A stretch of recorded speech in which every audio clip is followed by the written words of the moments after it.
we have sound. Now we have sound. It took me about how long's this show been going on? Let's see how long this show's been going on. 2 minutes and 20 seconds before someone had the courtesy to tell me that we had no sound. What the hell's going on? At least James Jameson told me eventually. 2 minutes and 20 seconds into the damn thing. OMG. And it's a damn good thing I did the sound check. Otherwise, we'd have been here all night listening to the sound of silence. Okay, we're good now. We're good now. Okay, so where we at? Let's warm in this thing. Let's do a little warming. Let's do a quick little warming thing to allow the people to populate the area. Where we at? Let's have a look. Let's have a look at a quick one. Which quick one have we got? Okay, seems pretty obvious where we're gonna go. Or do I start there? Do I go there? Do I start there? Do I go there? Do I start there? Yeah, we're gonna start here. It's a real quick one. Oh, we got 4 minutes. It's a 4-minute job. So let me share my screen with you. Yeah, there we are. Boom, boom, boom. Okay, so I did this yesterday. That's the day before today. So obviously it was prior to the weigh-ins. And so I think it was Spencer Oliver said that Joshua was coming in live for this one. And I thought, yeah, let's run with that. Let's go with that. And so this was the resulting video allowing the area to populate. Let me get this thing lined up. Let's get it lined up right. Let's get the mic placement right. The mic is on. The mic is hot. Okay. So let's kill the music and allow you to get into this. Yes. It's the Raphie Dawkins with the Comeback Radio. Looking at Anthony Joshua versus Pulev coming up. Where are we now? Thursday, Friday, Saturday. 2 days from now. And Spencer Oliver had some very interesting observations, which we're going to take a look at now. Spencer Oliver says that Anthony Joshua looks very lean. He's coming into this one light, and we know why AJ comes in light, and we know when he comes in light, we know what it means. It means that he's coming in with that explosive power plus endurance. See, when he comes in, what's going on? What the hell's going on here? OMG, we got some conflicting shizzle going on. Shush.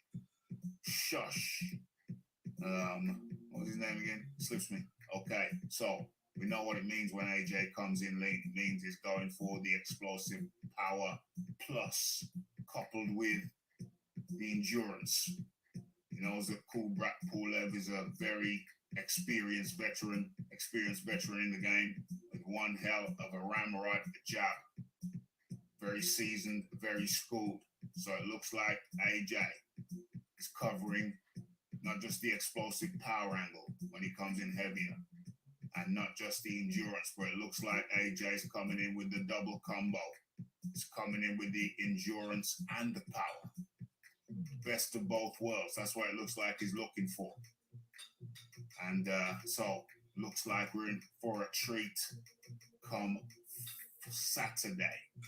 And of course, by the time this video goes out, you will probably have seen the press conference, the pre-fight press conference today. And then we've got the weigh-ins tomorrow, Friday, and then the fight on Saturday, which will be covered right here on Raphie Dawkins Combat Radio. Looking for the combination of explosive power and endurance. Okay, can I move this video along, or is it just stuck in one spot? Does it give me the option? Let's have a little scroll. No, I don't think so. Don't know what's going on with Instagram these days. Okay, so that is the update. AJ coming in lean. And pre-fight press conference today, Thursday. Looking forward to this one. Of course, Tyson Fury has said that he will not show up. He received an invitation to go watch the fight. Free tickets, you know, got a couple of free tickets, would have been in it for him, but he's apparently declined Eddie Hearn's invitation to go watch the Shizniks live. Is this an indication he's not interested in the Joshua fight? No, I don't think so. I just think he... What's the reason? What's the reason? Tyson Fury is not known to be a shy guy. So why isn't Tyson going? There's some couple of free tickets in it for him. I don't know. What say you? It's the Raphie Dawkins. It's the Combat Radio. It's the like. It's the subscribe. It's the comments. It's the shares. And it is the hitting that bell icon to stay updated with news and notifications. Don't forget about the live show. Don't forget to follow me on Twitter. What say you? It's the Raphie Dawkins. It's the Combat Radio. Like, subscribe, comment, and share my shizzle around the world. Share my shizzle and let's fertilize the earth. It's Raphie Dawkins, Combat Radio. And I'm out. Leave your comment below. Let's go.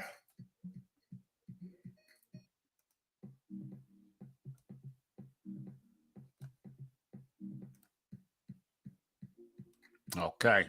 Yeah, found a different beat, found a different groove. Okay, so that was the warm-in video.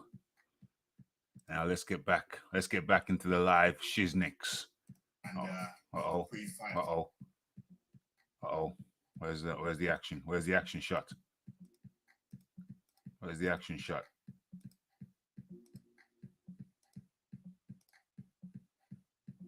Okay, that'll do. No. I definitely want an action shot. Let's try.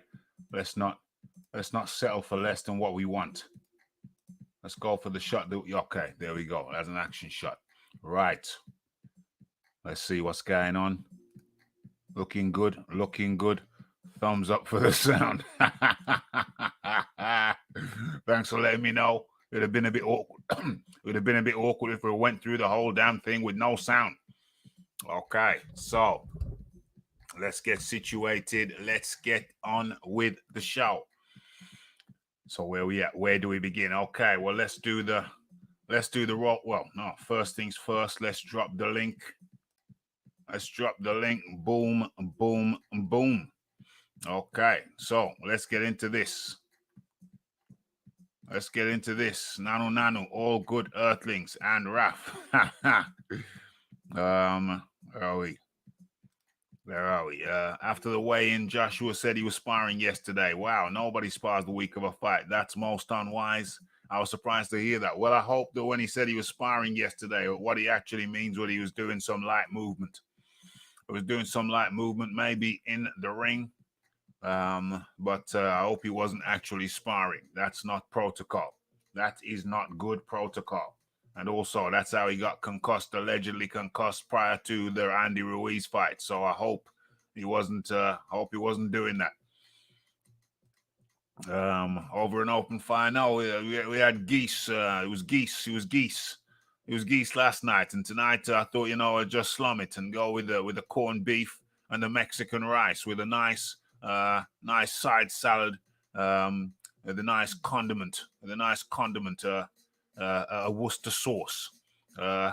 So yeah, but forgot the damn Worcester sauce. And straight away, yes, we have Leighton Evelyn in the building. Leighton Evelyn, how you doing, mate? What's going on, Raph? You all good, mate? I'm good, my friend. I'm good. Did you manage to catch the lunchtime show at all? Or no? Oh no. Yeah. I seen a bit of it. I didn't watch it all, but I seen most of it. Yeah. So you know what went down. There was a bit of aggro. And for sure that Joshua came in at 240 pounds. Yeah, and Pulev 239, wasn't it? 239, yeah, 239. Yeah. I seen Pulev shouting off his mouth and going off like. So I think this has been brewing up. This have. Funny enough, I was listening to someone else on another chat, and they were saying like it's gone from his comments when Pulev said that was Joshua got better than you, and he said a better tan. And so, like, it's slight undertones of racism there, isn't it? And especially if you know what happened when England played Bulgaria, they were all chucking bananas at the black players. So Bulgaria is full of proper racist people. Like, do you know what I mean? Wow. So, and I think Joshua knows that. He's going to kill him, mate. Absolutely kill him. Wow. I missed out on the racial undertones thing. I missed out on that. I hope it's not racial. But dang. Well, either way, I'm happy. I'm happy that they got conflict. I'm happy that there's beef there because it's going to result in a better fight for you and I and everyone. Leighton, Evelyn, it's going to be good for us. Yeah, I agree. I think it's going to be a cracking fight. I think Joshua's going to play with him first of all and take him out. I think he's going to inflict pain on him because he just wants to win. Like, do you remember when he fought, what's his name? Dominic Brazil? Yeah, he give him the pain. He could have took him out rounds before, but he gave him the pain. And I think it's going to be the same thing here. Because you've seen him when they were on the thing, and he was arguing with Pulev. Said, and he said to Pulev, lifted his hands up, said, "What are you going to do? Do that? Lift your hands up like that." He was just being really sarcastic to him. Yeah. So it's intense beef teriyaki. Intense beef teriyaki is stewing, ladies and gentlemen. Let me just get the background right. Okay, so since we're talking about it, may as well have it up. Pulev came in at 239 and Joshua came in at 240. Let's get into the chat, see what's crack-a-lacking. Yep, the Leighton Evelyn is here. Philip Khan Roberts has joined us. The Count L is here. Femi getting bossed up. Ruben Guerrero makes me laugh because he comes a different way every time. Comes a different route. Walks a different street every time. Femi getting busted up. Well, I haven't seen anything to suggest that, Ruben Guerrero. Is that guy serious? Is he serious, Raph? I don't know. All I know he's a Tyson Fury guy. I don't know if he's saying that out of some kind of misguided loyalty to Tyson Fury. I think what he's saying perhaps is that he hopes Joshua gets busted up. That makes sense. Yeah, that makes way more sense. He hopes he gets busted up, as you see here on the screen. Let me make sure you can see what I can see. Let me make sure. Okay, as you see here, this is as Joshua entered, and already there's eyeballs. He's already made eye contact because Pulev was already starting to try and do some kind of taunting, and so they all are already eyeballed. And let's not forget over here, honorable mention to Neil the Baptist. Remember Neil the Baptist? When he baptized the squirter. The squirter. Well, he squirted, baptized, however you want to put it. He baptized our American friend over there in New York. So honorable mention goes out to Neil the Baptist. Okay, so yeah, they made eye contact there. Let's progress slowly. Okay. All right, Joshua. Coming. Oh, that's too much of a big jump. Come on, go back a bit. Let's get this. Uh-oh. Okay, Joshua on the scale, but they've already exchanged words. Okay, and his shoes back on, and Pulev still drawing, and they get very, very close, very, very, very close talking there. What's going on here? Fighting words with Scythe Bud up in the building. Link is in the chat. Okay, so they got up close there. Talking some unpleasant words. No doubt about it. Talking some unpleasant words, no doubt about it. Pulev defense is suspect. Says Cal L. AJ by KO. Round 5, 4, 5, or 6. Too fast, too strong, too long, too much, methinks. Pulev's last two opponents worked in a hand car wash. Hey, Don't knock the hand car wash. That was my Saturday job when I was at school. The hand car wash. Got some nice tips out of that. It's nice. It was nice. Okay, and so we progress with this thing. What's going on? Well, they have to be separated. Pulev still going at it. This is a very large fellow. I think he could do. I could do the skipping rope. Borrow AJ skipping rope. That's not healthy, bro. That is not a healthy girth. That ain't good. Yeah. That ain't good. That's not good for the heart. Raphie needs a boomerang to put his belt on, don't he? That ain't good, mate. That ain't good. That is not good. That is disturbing. That's too much. That's like double. It's like 2 times overweight. Anybody can be overweight, but 2 times overweight, bloody hell, mate. Think about your heart. Think about your kidneys. OMG. Think about your poor wife. Probably needs a gas mask. There we go. They're still going at it. Okay. And that was the story. That was the story of the conflict betwixt Joshua and Pulev. Try and get the right shot. Yeah, there we go. That's perfect. Okay, let's get into the chat, see what's crack-a-lacking. What's going on? Pulev's last 2 opponents. The body is just a vessel to the mind. Well, hey, that's not a good vessel, my friend. That's like 2 time over. Not good for the heart. Big pun, yeah, and he didn't live long, did he? My boys up the road look after me with my wash and vacuum. Free air freshener.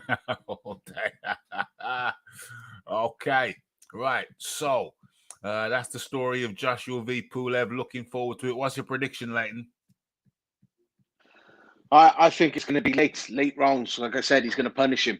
So I'd say about 9 to 11 between there. Yeah, but he's going to punish him. He's going to play with him for the first few rounds. His speed's going to stand out. Like he's going to make him look silly, and then he's going to just wear him down, chop him down slowly, and then he's going to finish him.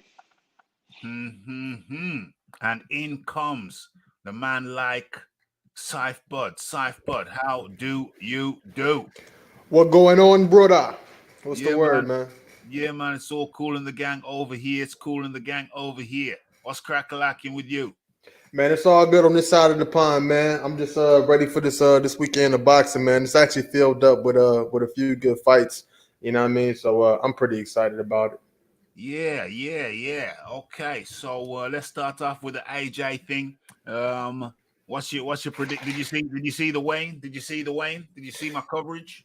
Yeah, I did actually, man. I seen these cats getting getting a little rowdy or whatever. You know what I mean? Ironically, man, it's kind of funny because at least on my side, you know what I'm saying, it hasn't been a whole lot of promotion and publication of the fight. But I mean, it's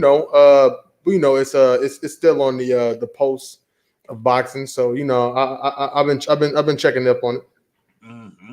Plus, man, it kind of took me back when those guys kind of had the little words back and forth. You know what I'm saying? Pulev said what people was considering racially charged comments about Anthony Joshua's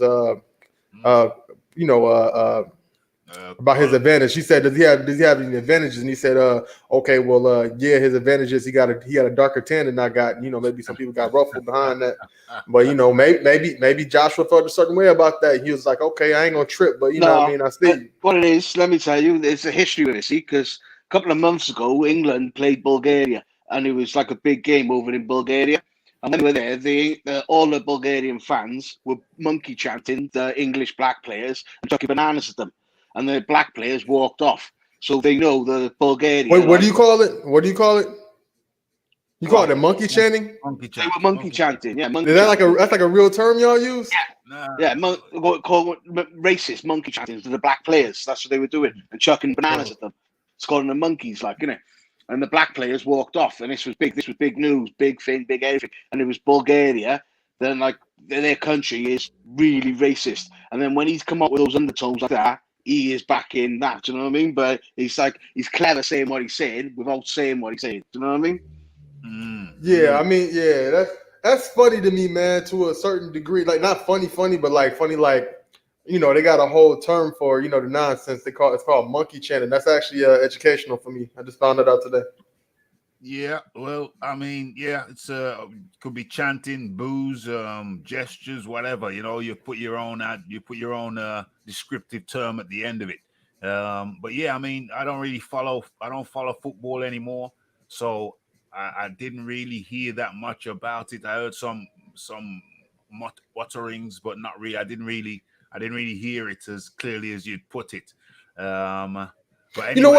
You know what? Aside from that, though, all the foolery or whatnot. Anthony Joshua kind of came in. He seemed pretty confident, bro. Like he seemed like because he don't really try everybody like that. You know what I mean? It was kind of similar to when you seen Floyd Mayweather wrap his hands around Victor Ortiz's neck. You know what I'm saying, during the weigh-in. You know what I'm saying? I don't want to get away with. I don't want to say nothing too crazy. You know what I'm saying, Ralph? I know it's a family show, but he tried to treat him like he was one of his employees. Basically, he had his pimp hand real strong around his neck. I see what he's saying. I have a feeling this could be over early. First round, second round, dang. You know what? I want to. Oh, my bad. I'm gonna let you do your thing, but I want to speak to that notion though about it ending early. Go ahead. Say it. All right, man. So check this out. It's not ending early. You know what I'm saying? Because AJ, I don't think so either. But carry on.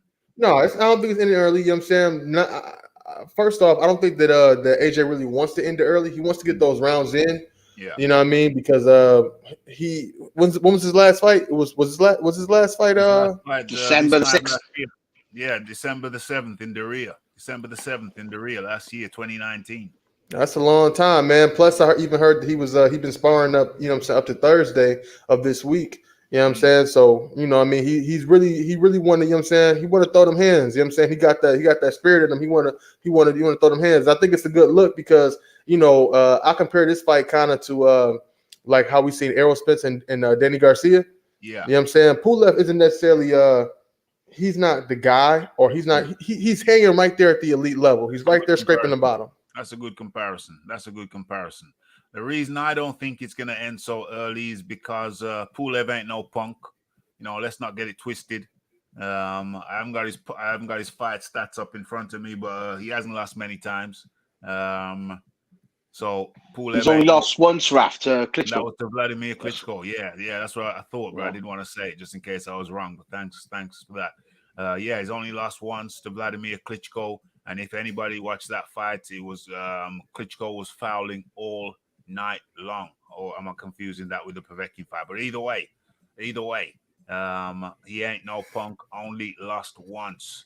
Saif Bud, you was gonna say something.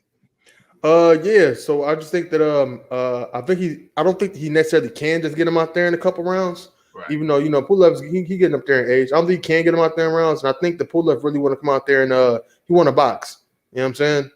Yeah. And conveniently, I think that AJ wants to box too.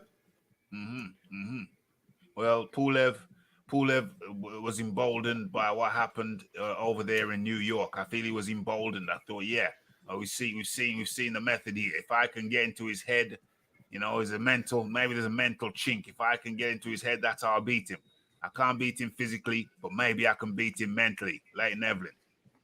He was sitting up there saying too. It's like everyone says, "Oh, Joshua's he's chinny." Joshua ain't chinny, mate. He got it 4 times and he still didn't get stopped.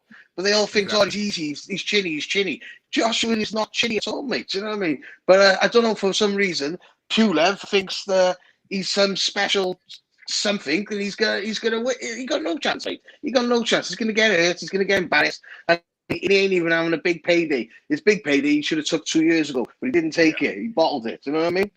Yeah. The big payday was 2 years ago. Apparently, he's getting 1/3 now of what he could have got back then. But he's only got Brave right now. So Pulev, he ain't no punk. He knows how to box. He knows the boxing game. He knows a few tricks in the game. He's been around for years and years and years. And so he ain't no punk, and I think Joshua will respect him. Even though they've gone back and forth, Joshua will give him his due respect, but not too much respect. I think Joshua's going to go out there and make a statement. Take him a few rounds. Whatever Joshua does to him, haters are going to say, "Oh, he was old, he was 40-year-old, he was no good, he was no good." But I think Pulev had beat like 80% of the fighters out there today. Do you know what I mean? Absolutely. They will say he's old. They will say this. They will say that. But then, of course, we have to hold up the picture of the fossil Luis Ortiz, and hopefully that'll keep people calm. Pulev, yeah, go on, Scythe Bud, come on in. Yo, when it comes to boxers being old and stuff like that, people gotta recognize that time is pretty much relative, man. Because everybody's prime, you know what I'm saying, comes and prime and development comes along in different times and periods of their life. You know what I mean? So just because somebody is older than another guy doesn't mean he's aged out per se. Maybe maybe his prime might be shorter than another guy's prime. You know what I'm saying? Some guys' prime might only be a year damn near. You know what I'm saying? Yeah. So but your powers last to go as a heavyweight. You know what I mean? Your powers last to go. Your speed. That's right. That's older, but your powers still last. You know what I mean? That's true. But understand this too, man. When it comes to heavy, my bad. I got some sirens outside. You know what I'm saying? But when it comes to heavyweight fighting, you know what I'm saying, you got different tactics as well too. Heavyweights got different tactics than other guys because they're the bigger guys. So the power is definitely important. It's all about how you implement the power. You know what I'm saying? Like you don't necessarily have to be the fastest guy. You might just want to be the more crafty guy or the more more comfortable guy with circumstances. Because it's not exactly high volume in heavyweight, is it? It's like if you're a middleweight, you need volume of punches. But in heavyweight, the volume of punches is pretty low, isn't it? So exactly. I say that Dillian White I like the way Dillian White said it. He said I got that type of power that I don't have to hit you directly. You know what I'm saying? And I'm like, yo, I dug exactly where he was coming from when he said that. But with this fight right here, I'll say that AJ and this fight is going to kind of look like how AJ went with Brazil. Like when he didn't just go out there and just smash on him. I think the Pulev is gonna get beat a lot. AJ's gonna beat him later in the fight. Like he's gonna kind of drag out to the end. Yeah, that's all. Yeah, 100%. I think he's just gonna punish him first of all, and then take him apart. Like he's gonna embarrass him. I really think he is, because he didn't help himself with his antics today. Do you know what I mean? He's just wrong every time with dynamic with Brazil. Done that, he piped off and he told him like, "Listen, you're gonna be sorry," and you were sorry. It's like. When you're fighting AJ, you don't need to do that trash talk. He's a very humble guy, so he's not going to start all that. You're not going to sell more pay-per-views doing that a day before. Do you know what I mean? It's not going to make a difference. All it's going to do is make AJ more fucking crazy. But if Pulev can't implement his game plan properly, he's going to look bad. But if he can, AJ's going to look bad, even if Pulev loses. You know what I'm saying? Because it's a possibility that Pulev can out jab Joshua in the early rounds. You know what I'm saying? And if he does, that's not going to look good per se. Nah, because AJ's not going to press. You know what I'm saying? Pulev early. You know what I'm saying? He's not going to press. He's not going to try to get him out of there early. So if it's kind of like with Kell Brook and Terrence Crawford. I mean, like he could possibly out jab him. Shit, we seen Sean Porter out jab Errol Spence early in the fight. You know what I'm saying? So I think that's why Pulev was so confident and stressing the fact that I'm better than you. He didn't say I could beat your ass. He didn't even come in. He's not even coming in heavy. He's coming in the box. You know what I'm saying? I don't see how everyone's saying that Pulev got this amazing jab. I just cannot see it. I really can't. Everyone's saying, "Oh, this jab is jab is jab." I can't see it, and people don't realize. I don't know why people think Joshua's slow. Joshua's an Olympian. He's lived the life. He's fit. He's fast. He used to be an athlete, mate. He could do 100 meters in 11 seconds. He is fast. Do you know what I mean?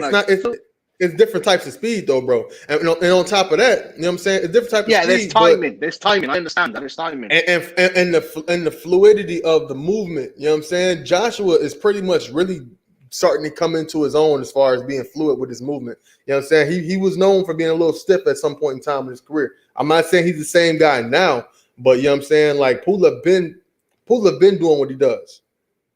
But you got to think, Josh only had 20? Is it 20 fights? 20 feet? What was he on? 20 fights? Hey, it don't matter. He learned. He on the job now. and he at the Yeah. highest That's what I'm level of saying. it. But since 16 fight, he was world champion. Do you know what I mean? So he's had to keep fighting the best. In 16 Yeah. fight. So he's had to learn on the job. He's had to. Do you know what I mean? But if you ask me, he's done pretty well. Mate. Yes. My bad. Ironically, though, if you look at the odds of the fight online, I go through DraftKings, right? But anyway, the thing is, it's actually favored that Joshua will KO Pulev more rather than going to 12. You know what I'm saying? Say that again. It's actually favored that it won't go the distance. You know what I'm saying? The better odds is that the better odds is that it will go the distance. Like you want to get your money up, you know what I'm saying, bet for it to go the distance. But they're favoring that it's more likely to be a knockout by Joshua than it is going the distance. Okay. Yeah, Joshua's fighting back home. He's going to want a knockout. Yeah. That's what he's saying. It's likely to be a knockout than go the distance. Yak Face is talking, doing a lot of talking, doing a lot of squawking. Hold on, let me get to some of your comments. Joshua is a poor man's Bruno. A poor man's Bruno. That's very, very. That's there. Joshua's poor. Is he saying Joshua's poor? Joshua's a poor man. Is a lesser, is an inferior version of Bruno. That's what he's trying to say. Well, first and foremost, you're kind of trying to insult both of them with the same stone. For one, Bruno, whatever you may think of him, became the WBC world champion.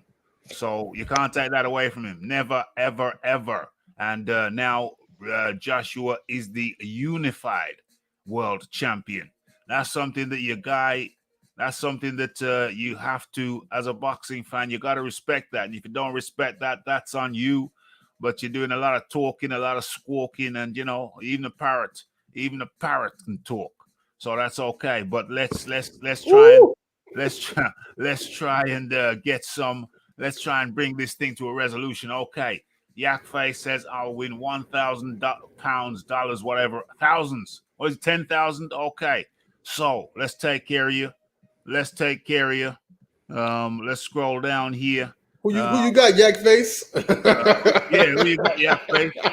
He's got to be a Fury fan. He's a Fury fan. Of course. Why do they call you Yak Face? Hey, where I'm from, they call you Yak Face, man. That's not something the man want to be called, basically. Well, if he's calling himself Yak Face, then that means he's come to terms with it. Somebody came to terms with his face. Call him Yak Face. So James Jameson. Why would you call yourself Yak Face? Well, he acknowledges it. Self-acknowledgement, self-awareness. It's a good thing. So James Jameson comes back and says, Yak Face, you want to bet? So let's see what Yak Face. Yeah, mate. No pay. Hold on a second. What does that mean? Who you got? What does that mean? Okay, Yak Face come back with all the fools are what? You can't write. Oi, all the fools are oi tonight. Is that a song? Sounds like a romantic song. The Triple D by KO people. What the hell? He in the time machine, dog. He's in a time machine. And it's smoky in there. It's very smoky. James Jameson says £20 super chat bet. £20. Let's see what he's made of now. Yak Face. Let's see what he's made of. Are you pigeon? He tells James Jameson to shush. Listen, James Jameson has said to you, Yak Face. He's offered you a £20 bet. You're gonna make thousands. You're gonna win thousands. So why not take the bet? Come on, we're gonna need to see what you're made of now. We're gonna need to see what you're made of now. You need to be made of stern stuff, because if you ain't, we can't have weaklings up in here. So where is it? Unified, nothing. Beat no Hall of Famers. What the hell are you talking about? Hey, Josh, man, beat Vladimir Klitschko. Are you crazy? No, hold on. I just want to see what he's made of. I want to see if he takes the super chat bet or not. Because if he don't, that means he's a weakling. He has declined to take the bet. So Yak Face, it's the 11th hour. You need to come in here and say whether you are prepared to put some of the thousands out of the thousands you're going to make, are you prepared to accept the £20 super chat bet? I will take it. Okay, Yak Face. Okay, the £20 super chat bet is on. If you win, you put £20. You put a £20 super chat in the chat. If you win, James Jameson puts £20 super chat in the chat. That's if you win. James Jameson puts £20 super chat in the chat. If you win, you put a super chat, £20 super chat. Okay, you'll take that. Do you understand? James Jameson has paid every single time. Every single time. Okay, so do you understand and accept? James Jameson has paid every single time. Every single time. Do you understand? Do you understand and accept the terms of the super chat bet? Do you understand and accept the terms of the super chat bet? James Jameson has paid every time. We're going to have to wait. We're going to have to wait for Yakface to come back and confirm that he understands and accepts the terms and condition of the super chat bet. I don't have super chat. Yes, you do. All you do is where you're typing now on your computer, you will see a $sign or a pound sign or something like that. All you do is you have your credit card, you press that button, you put your details. I said, all you do is where you're typing right now, you will see a pound sign or a $sign. All you do is you press that button and you super chat is after 1,000 subs. Listen to me. You press the $sign button and then it will say to you super chat. You press that button and you put in your card details. Yeah? You put in your card details. You put in the figure, which is £20, and you put in the card details. Okay. So, Yak Face.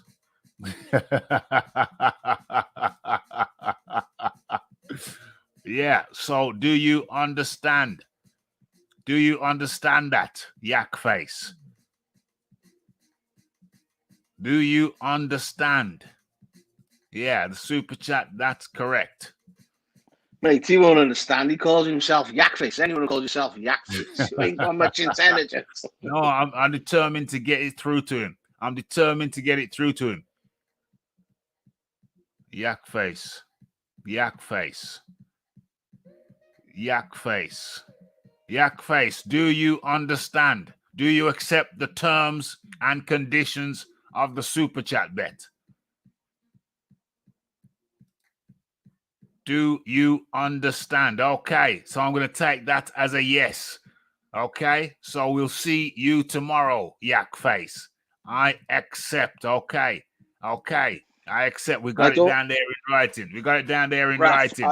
I don't think we'll ever see this guy again, mate. I think this guy's just going to disappear into the universe, mate. I think I'm going to shame him. I'm going to speak to his conscience. You've accepted the bet. We don't accept any form of messing around once someone has accepted the bet. Shout out to Yakface. Shout out to Yakface. Shout out to Yakface. Yakface. What do you mean, Bottle Gun? What do you mean, Bottle Gun? He's here. He's right here. He's here every week. He's here every day we're on. Yeah, see you tomorrow. Come back tomorrow. Make sure you got your credit card for when you lose or win. Or win or lose. We'll see. We're going to see. Yeah, can I have a bet with him as well, Raph? Well, no, let's clear this up. Let's clear this up in the meantime. So obviously, to be clear, what's Yakface saying? What is the bet? What is the specifics of the bet? Yakface is saying that. What did Yakface say? That Joshua was going to lose?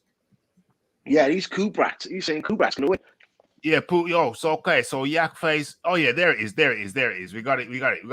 Pulev by unanimous decision or KO. Hey, you a bad man. And James Jameson is saying no. He's saying no.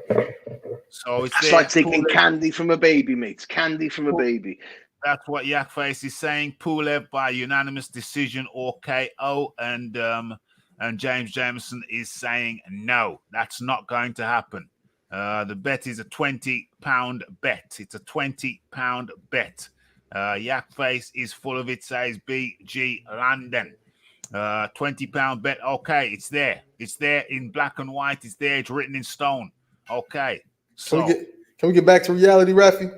Time to get back to reality now. We're gonna talk about Adonis. No, not Adonis Stevens. I'm talking about Stevenson versus Clary.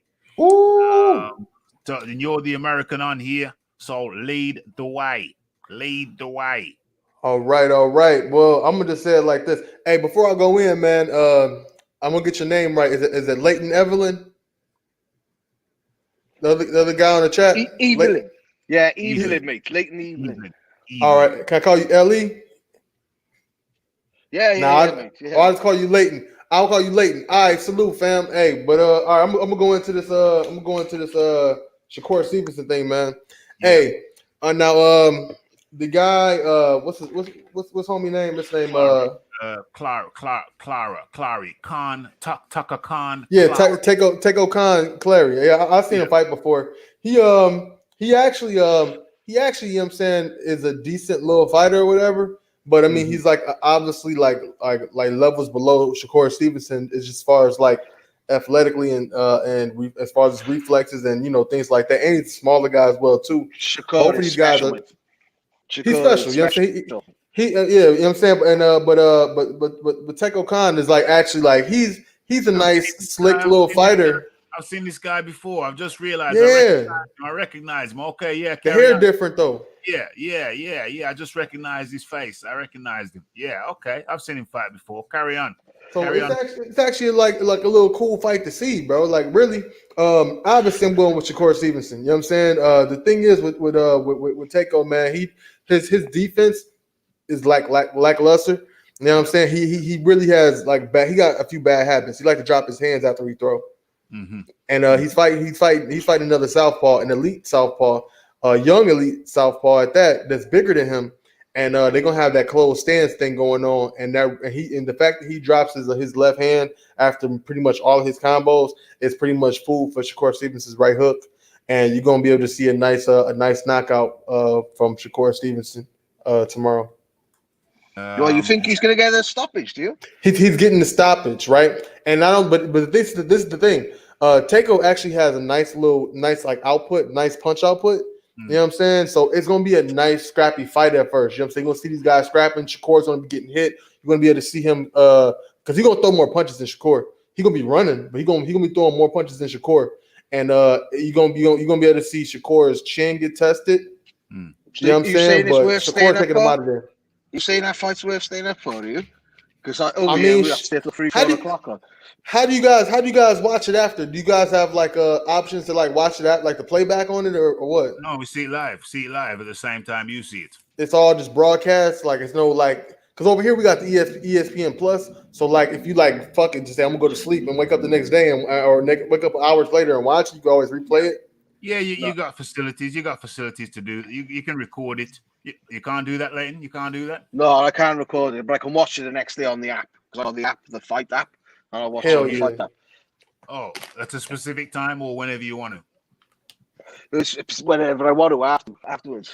But by then, I would have seen the results, so it's either live for me or not bother Not at all. Yeah, I see what you're saying. Well, that's a plus. I mean, you could always be hey, you know what I'm saying? If it's only worth just the knockout, then you could watch the damn highlights. But if it turns out to be a good fight, which I think it'd be a decent fight, I'm not saying it's gonna be that competitive because honestly, you know what I'm saying, Shakur Stevenson just better. You know what I'm saying? He's better. I like Shakur. Bigger. I like Shakur. I'm a big fan of Shakur. I want to watch. You're gonna see Shakur get hit. You're gonna see him get hit, and that's gonna be fun to watch. You know what I'm saying? Because he hasn't been chin tested yet, have he? He hasn't been chin tested. Yeah, he hasn't been. You know what I'm saying? But you're gonna see his chin get tested. You're gonna see how good he can cut off the ring, and it's gonna be something to watch. This is going to be a decent fight because I've seen this cat before. I didn't recognize him at first, but then I recognized him. Yeah, I've seen him fight before. He's an active little guy, but Stevenson is just going to be too much for him. Just going to be too much for him. It's that simple. Okay, so you're yapping too much. You're yapping too much, Yak. You know what you do? Take a rain check, relax, go and, get some relaxation, and come back tomorrow. Okay, get Roll some up. relaxation and come back tomorrow. You know, yeah. That's the best thing for you. Okay, so see you tomorrow. Okay, so where are we now? Yeah, this cat here, Taka Khan.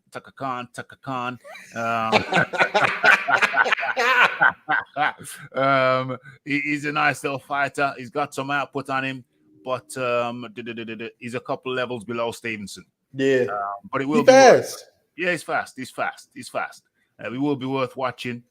Where am I now? Before you go on, right? Yeah. I'm gonna just mention one thing.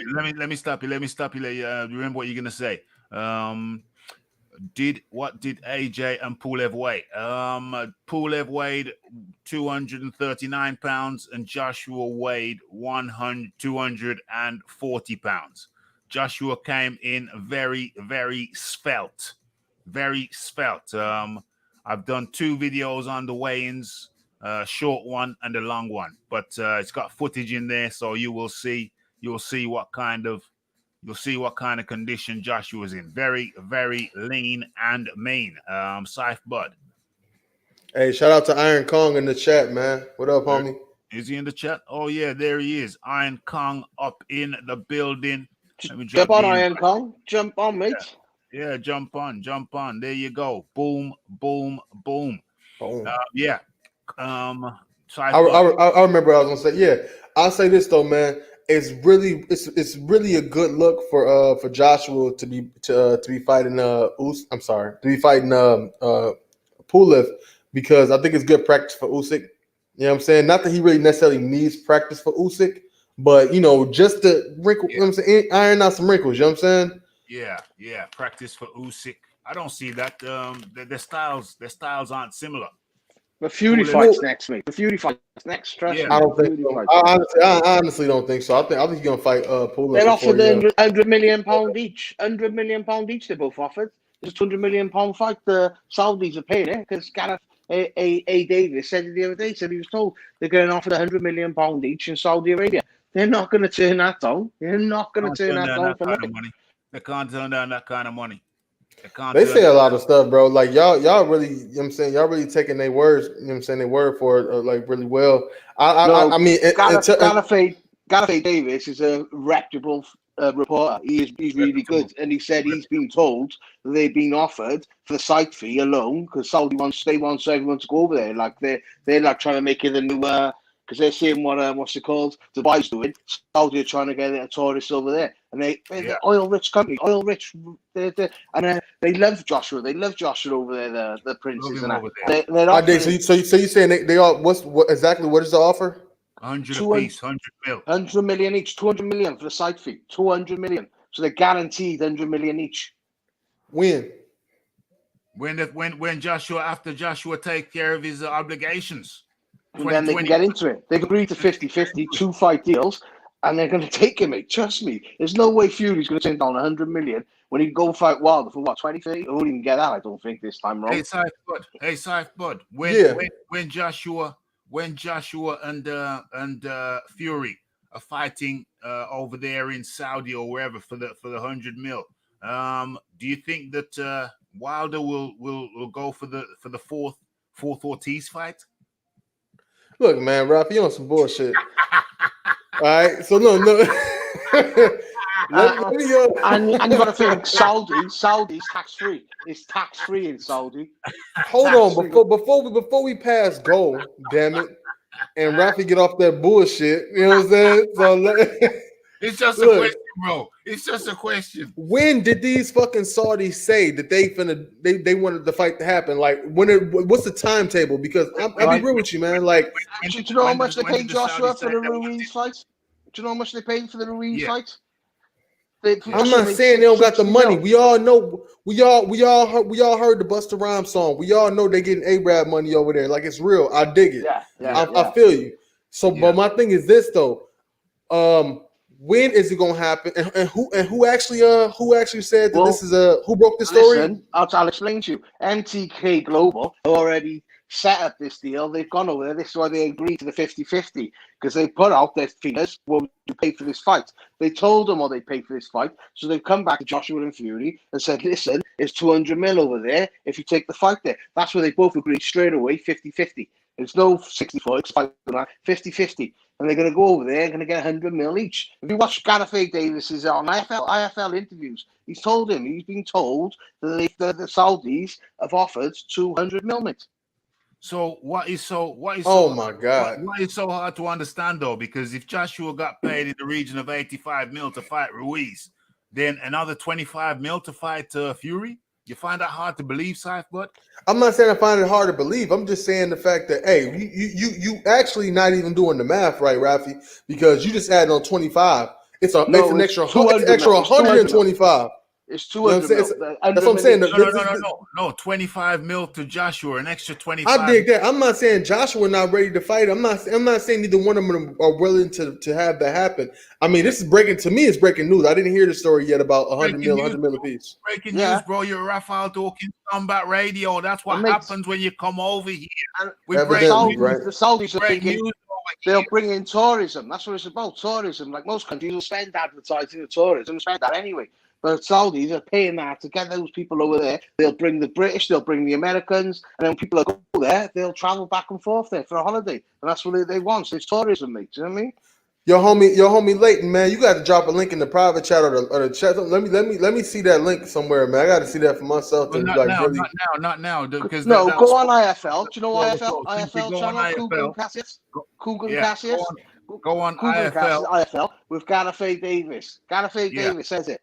Says it straight up. He's been told they've been offered 200 mil. This fight is happening, mate. Trust me. If you don't find it, don't worry. Fear not, because the Raphie Dawkins was gonna go and find that for you and make a video on it. So that's no problem. You don't got to go nowhere.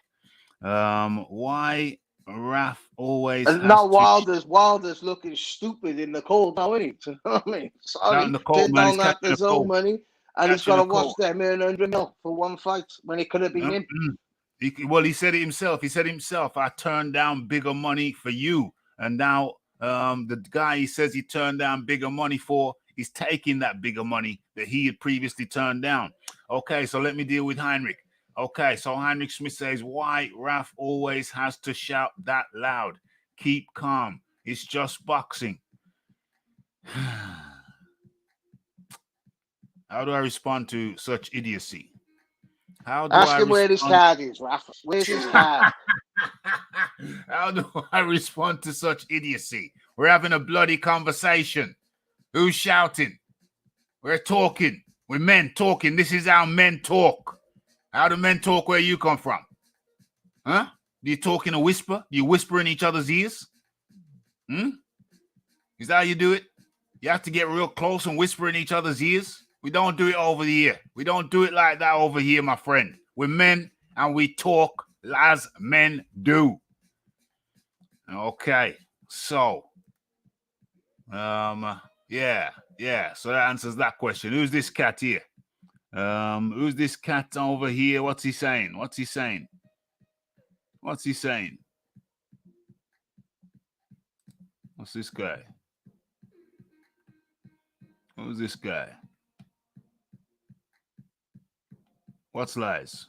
Who call Roberts? Okay, let me follow the thread here. Let me see what's going on. Nordic Warriors in Bolton. Nope. I was on channel where Pigeon continually wrote off Povetkin. He even called him a bum. Okay, so we see that.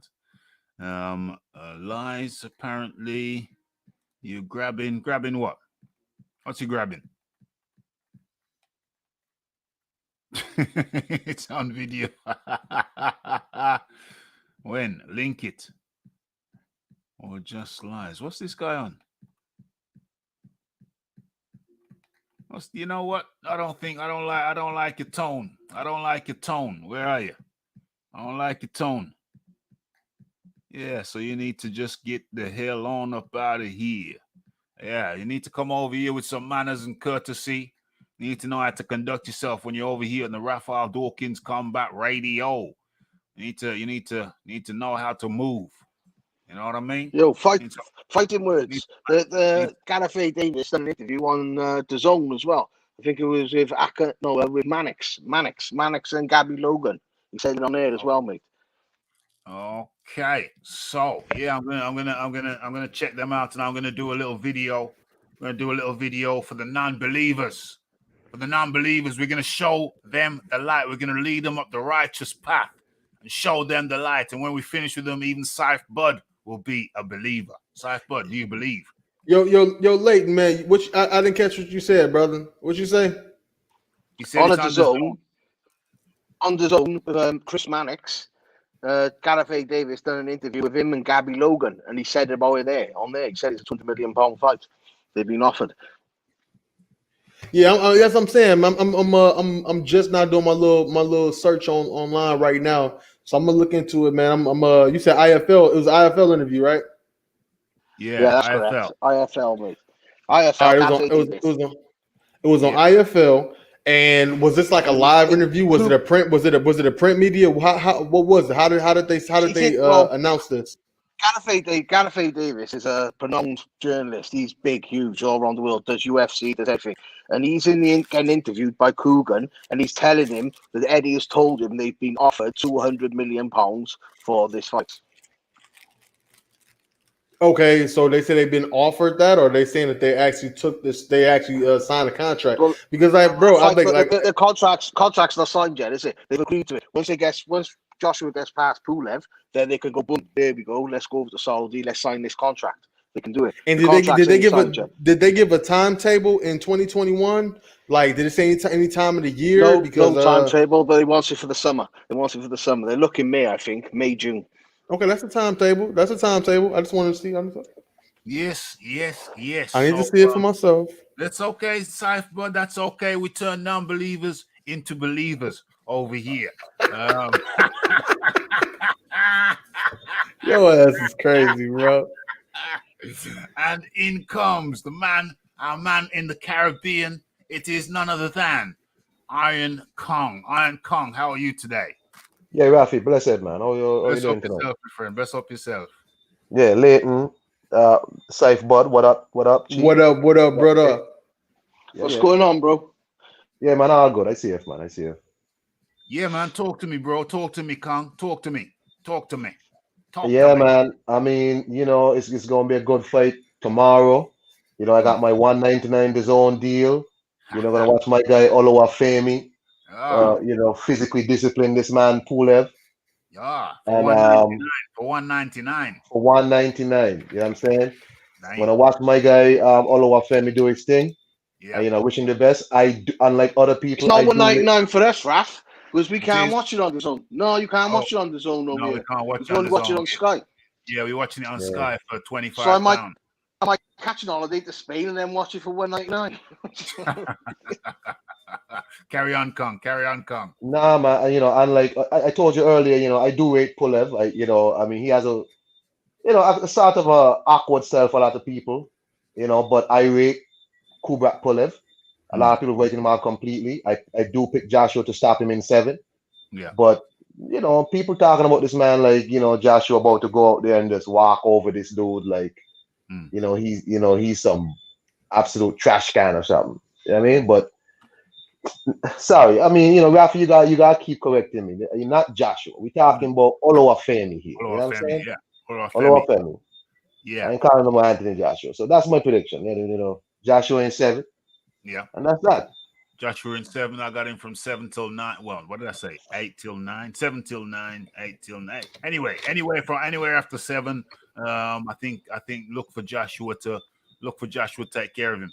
What else are we talking about? We're talking about. I don't think it's fair. The Joshua got to keep taking care of all these killers. Because he's taking killer after killer after killer after killer, and everyone's saying like, "Oh, he's no one." Every time Joshua fights him, he's a no one. He's a nobody. They're killers after killers after killers. Joshua, I don't think Joshua is going to get his full credit during his career or until he's deep in his career. I think it's a bit like Lennox Lewis, although he's not as good as Lennox Lewis. Lennox Lewis to me is king, one of the best of all times. Not just modern times, but so. Lennox Lewis is king, but I think it was a similar thing with Lennox Lewis. They didn't want to give him his credit. They didn't want to give him his credit, but there comes a time where you can't deny a man his credit. And when you look at Joshua's list of accomplishments, okay, it's going to go crazy in a few seconds, but not yet. Hold on, fight doctor. Oh, the dog. Oh shit, Raphie, I want to ask you a question. Before you move on. Yeah. The other day I was watching a stream, and the topic was, if Wilder was from the UK, would he have been different? If Anthony Joshua was an American fighter, heavyweight fighter, and he did these things, would his narrative be a lot different? Like 100%, 100%. Carry on. Because I find even UK people tend to rate people who are not, in my opinion, not as good as Lennox Lewis. They tend to rate Americans who are not as good as Lennox Lewis over Lennox Lewis, because they're I guess people are accustomed to giving Americans their props, and America has the great fighters, but sometimes you do get a lot of shine just because you're American. You know what I'm saying? Listen, that's my opinion. Listen, over in America, they had a long run of great heavyweights, and then you had a smattering of great guys who were not American, but for a long time the heavyweight belts were over in America, and then Lennox Lewis came along and he took them away, and they had a hard time dealing with it. And, they didn't like him at all. They didn't like him at all. They criticized him vehemently and incessantly. But there came a time, and this is what I'm saying about Joshua, there came a time when they had no choice. When you stuff something down a man's throat so deep that he can barely breathe. Pause. Pause. They had no choice but to, cough it up. Pause. Pause. You bugging, bro. Cough it up and pause and say, okay. They have to submit with tears in their eyes. Tears in their eyes. They have to submit, and they have to admit, and they have to kneel down before the gates of the temple, and say, okay. Well, I can break that down, Raph. We acknowledge you the best. You the man. That's where the term "you the man." Hey, hold on, Raphie. Hey, bro. Comes from. You the man. That's bro. right. I think you lightweight trying to diss the U.S. heavyweights, man, like that, man. You gotta hold up, bro. No, I can't just sit down with that one, bro. I said you had the thing. Let me break it down. You had the thing for decades. Carry on, Leighton. No, what it is I'll tell you what happened. America always had the best African American heavyweights, right? Always for the world. But what happened was the money, they were going into basketball and football. Their best heavyweights were leaving the sport, so they wasn't producing these heavyweights like they used to back in the day when they were hungry and poor. Back in the 80s, they were poor. The 90s, they were poor. And then they went over to the Eastern Europeans where they're so poor over there. So they're producing big white heavyweights. And everyone was switching off because it wasn't African-American heavyweights. But the reason that is because of basketball and American football was producing more money. When you're a super athlete, an African-American super athlete, well, you're going to choose boxing. It's going to make you nowhere near this money. Or you're going to go into basketball and football where you can get the big money. Okay. Yo, Raphie, I'm gonna let Fight Doctor have it. But I gotta say one thing because I'm not sure if Fight Doctor is from America or from abroad. So it's American. Oh, salute, fam. Hey, you know what it is, bro. I'm gonna say it like this though, real quick, and I'm gonna let him go in. Yeah. At first, I give you that we didn't want to give Lennox Lewis his props. You know what I'm saying? We didn't want to give a lot of people their props. You know what I'm saying? That was in the UK and things like that. Okay, and I'm talking about like because at one point in time, boxing in America was a casual sport. It's not anymore. You know what I'm saying? But at one point in time, you know what I'm saying, even though he was well overdue, after he beat Tyson, Lennox Lewis, we gave him his props. You know what I'm saying? You start seeing him in a couple of little, you know what I'm saying, couple of little rap videos and shit like that. We started giving him a little bit of props, and we was giving salutes to our Jamaican brothers and shit like that. Yeah. You know what I'm saying? So we didn't wait till Joshua just to start respecting the UK heavyweight. You know what I'm saying? But in our defense, for a while, you know what I'm saying, like you said, we was putting foot deep in y'all ass. You know what I'm saying? So Well, Okay, no, I'll leave it at that. Pause. What? Pause. Okay, so and in comes, can't deny him any longer. In comes the vegan, the plant-based guy, the mushroom risotto specialist, better known to you and I as the Fight Doctor. Fight Doctor, come in. The Fight Doctor is in the house on Rick James status as always. Only the finest, sir. Only the finest. Are you still Top shelf. Are you still on the pot noodles, the mushroom pot noodles?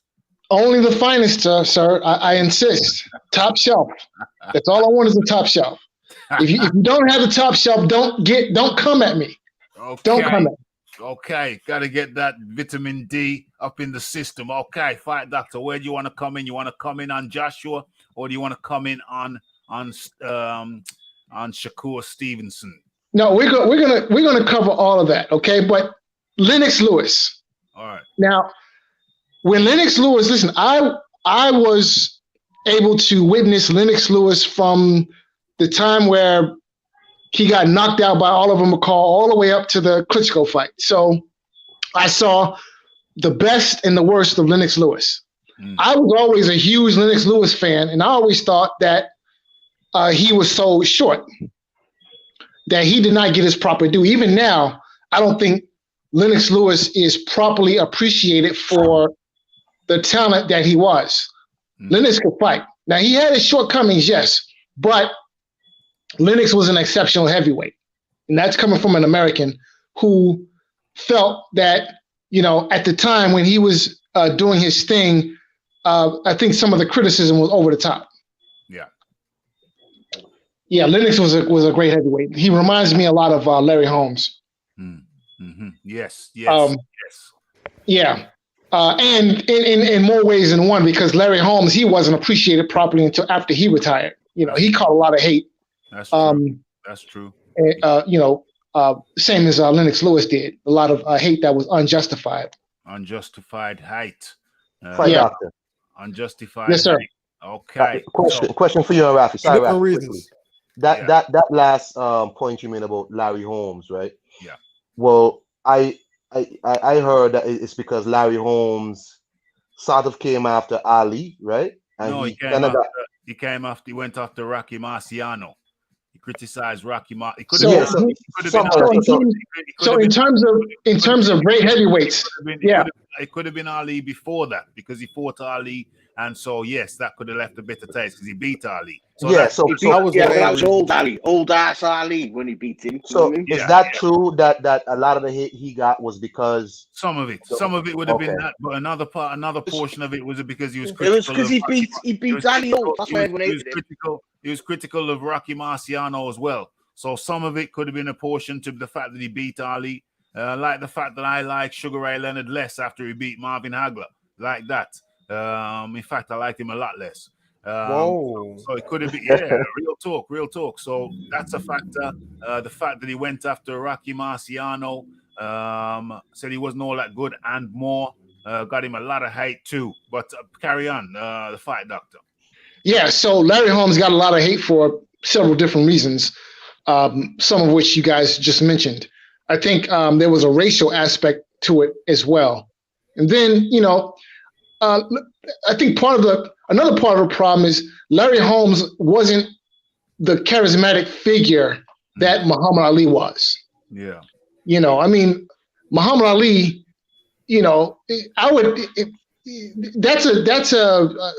those are big shoes to fill, and that's a tough act to follow. Yeah. So, and Larry Holmes caught a lot of shit because, he just wasn't Muhammad Ali. He was Larry Holmes. And he just didn't have Ali's charisma. He didn't have his personality. He just wasn't Muhammad Ali. And so, it's kind of unfair, I think, to judge Larry Holmes and make Muhammad Ali the yardstick, because I think in some respects, Larry Holmes is superior to Muhammad Ali. Certainly in terms of skill set. Controversial. Yeah, controversial, but factual. Okay. And I would be more than happy to have that debate with anybody. Okay. opinion. Did he have better actual physical ability, like reflexes and quick twitch muscles and all these type of things? Was he as good of an athlete or as a fighter as Ali? Because I think he was better in terms of his technical boxing ability. Muhammad Ali had a lot of flaws. You know, he was not defensively a sound fighter. Muhammad Ali got away with doing a lot of things wrong because of his physical gifts, because he was so fast. Okay, but as he got older, and his reflexes slowed down, you start to see Ali taking a lot of punishment. You didn't see that with Larry Holmes. As he aged, he wasn't taking a lot of punishment. Look, Larry Holmes fought well into his 40s, and if you look at his resume post 40. It's impressive. Some of the guys that he was able to beat, some of the guys he was able to go 12 rounds with. He went 12 rounds with Prime Holyfield in a competitive fight. He went 12 rounds with Prime Oliver McCall coming fresh off knocking out Lennox Lewis in 2 rounds. He went 12 rounds with that guy. The first 10 rounds of that fight were competitive. Larry Holmes came close to beating Oliver McCall in his 40s. Right, and let's not forget, Larry Holmes also beat after he got stopped by Tyson. He beat Ray Mercer. Yeah. He schooled him, took him to school. Real shit. I mean, I'm gonna let you go, Doc. I honestly feel like the fight between Larry Holmes and George Foreman in their older age should have happened. That fight, no. Foreman wanted no parts of Larry Holmes. Holmes would have knocked Foreman out. At any point in Holmes' career, he would have knocked George Foreman out. No question. Hey, controversial. Hey, Raphie. Yo. You're reaching now, mate. You're reaching. I'm sorry I took it off the rails, but I want Fight Doctor to answer the question. If Anthony Joshua was an American with his accomplishments, would he have been viewed differently? What accomplishments? What the hell? What has Anthony Joshua done? Oh my God! Okay. Hold on. Don't lie, Doc. That's the answer. Hold on. That's the answer. That's the answer. No, wait. All right. So real talk, right? All right. Now real talk. We received the answer. No. Real talk. Who has the better single win? Anthony Joshua or Andy Ruiz? Somebody answer that question for me, please. Anthony Joshua, obviously. What? No. What? Who? Who has the better single win? Not the better resume. Who has the better single win? Anthony Joshua or Andy Ruiz? When a resume or between each other? He's taking a single win. But Are you crazy? Between the two fighters, Anthony Joshua. I have a video out of the promoter of what's his name? Miller. Don't duck me, son. Don't duck me, son. I have a video from Miller's promoter. Who said they had a fighter or fighters in the Joshua camp, and they know for a fact that Joshua went into the first Ruiz fight concussed. That's out there. I have the video out there coming out of her own mouth. Now, if you're speaking from a point of ignorance where you didn't know that, that's okay. But now you know it. And you asked me that question. Well, obviously, it's the fighter who was not concussed. It's not. You can't say the man who you know was concussed. You can't make any kind of an analysis of a poor performance from a guy who is concussed. I'll tell you another guy who went into a fight concussed. And his name escapes me. What's his damn name? The guy who fought Michael Bent. I'll tell you a story of Michael Bent going into a fight, the fight with Herbie Hyde concussed. He's doctor in America. I have that video up also. Do you have education and entertainment over here at Raphael Dawkins Combat Radio? I have that video out also where he got concussed in training, in sparring, and his doctor said, what did he say? Told him not to fight or something of that nature, not to fight. But he went ahead and fought anyway. And he ended up, after he got beat by Herbie Hyde, he ended up on a life support machine. Raphie. Okay, so Raphie. 2 weeks. Yeah, carry on. All right, so that's all fine and dandy, but what does anything that you have to say have to do with the price of tea in China?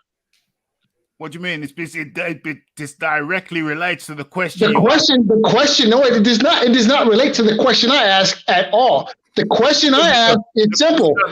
May I repeat it, please? Fight concussed. You're not supposed to fight concussed. It's very simple. Well, if you're not supposed to fight concussed, then why did the man fight concussed? I want to step in for clarification real quick. It's irrelevant why he fought. The point is that he fought concussed, and so you can't extrapolate anything from a fighter when he fought concussed. So what does any of that have to do with the price of tea in China? Can you explain your question better? You're asking for an analysis of who had the better win between between Joshua and Ruiz. And I'm telling you, you can't extrapolate anything from a fighter who we know was fighting concussed. Doctor, why do you think that Joshua was so poor? Why do you think that? I don't understand. Okay, I have a question. Who has he beat? Listen, the best name. Okay, all right. So the best name. What do you mean? Who has he beat? He's beat Vladimir Klitschko, the most dominant champion of an era for an era for the best part of 10 years. Wait, stop. How many top tens has Joshua beat? Wait a minute. Hold on. Listen, I need to go back to one of my previous analogies, right? You can win first place. You can win first place at the Special Olympics, but guess what? You are still a retard, right? Hold on. The fact of the matter is this. Who was in the Special Olympics? I was with you, fight doctor, but you starting to bug. You starting to bug out. The question I want to ask, Raphie, please. The question I want to ask, just to clarify what we're talking about, real quick, man. You said because you said don't duck. You know what I'm saying? I want the original question. You said who had the better fight between the two? I'm trying to figure out, do you mean on a resume or do you actually mean between Ruiz Joshua 1 or Ruiz Joshua 2? Like, are you talking about which question are you talking about? Between the two fights they had or the two fights they had on their whole entire resume? Fight doctor, I'm asking. Is that question for me? No, absolutely for you. No, the question is simple. Between Anthony Joshua and Andy Ruiz, which one of them has the better single win? That's on their resume. Yes, the better single win. Who has the better single win? Anthony Joshua or Andy Ruiz? Can't beat himself. You're tripping, dog. I don't know why you even say something like that, bro. Like, what kind of question? It's a simple question. It's an honest question. I don't see how it's an honest question. Who has the better win? Anthony Joshua, hands down. Or would you say opposite? So Anthony Joshua has a better single win than Andy Ruiz does. Is that your question? Yeah. Yes, sir. Right. Yes, sir. So, can you tell me who is the best name on Anthony Joshua's resume? Vladimir Klitschko. So, beating a 40-year-old coming off of a loss in a 1 year of inactivity, beating that guy is better. Better than Andy Ruiz knocking out Anthony Joshua. Is that your argument? Yeah. That's flawed logic. Let me take care of him. How is that flawed logic? Please explain. I'm listening. I'm going to go first, and then Saifbot can come in. Okay, so Vladimir Klitschko. You say a 40-year-old Vladimir Klitschko coming off a loss. Okay, well, it's very simple. And a year layoff. A year and a half, actually. I'm sorry, a year and a half layoff. Yeah. Layoff. He had 2 training camps. He was supposed to be fighting fucking Fury. I got this. Okay, so we went over this on Wednesday. Clearly, you weren't listening, Fight Doctor. The question that you asked was already asked. It's been asked many times, and I cleared it up very nicely. And it's my pleasure to clear it up for you again. Okay, some people say, well, no, because Klitschko was coming off a loss. Okay, so, and the question, it's very simple equation. It's a very simple equation. A fighter is clearly an ex-champion, an ex-dominant champion, ruled his division for an era, is clearly going to be more motivated after a loss, after taking a loss to someone who is termed a powder puff, someone who is called a powder puff fighter. He got powder puffed all night. According to some, he got powder puffed all night. Barely had a scratch on him and finished the fight feeling as if he hadn't had a fight. So losing in such vexing manner, where he just fiddled around, got angles changed on him, losing in such a frustrating manner. Clearly, his hunger was at its apex. He had never been hungrier, and indeed, after the fight, it was called by many a fight of the decade. Called by many, and many commentators said they had never seen Klitschko. They hadn't seen Klitschko look so good in years. So well, maybe the reason why Klitschko looks so good. Hold on. So the fact that the sports writers were acclaiming it, many were acclaiming it the fight of the decade, and most were saying they had not seen Klitschko look so good in years. Facts. Maybe the reason why Klitschko looks so good is because Joshua is so bad. I have not finished. Please mute yourself until I finished. So what we had was a rejuvenated Klitschko, a hungry Klitschko, whereas when he fought Tyson Fury, he was non-motivated Klitschko. Klitschko thought he was going to take care of this big, long dosser.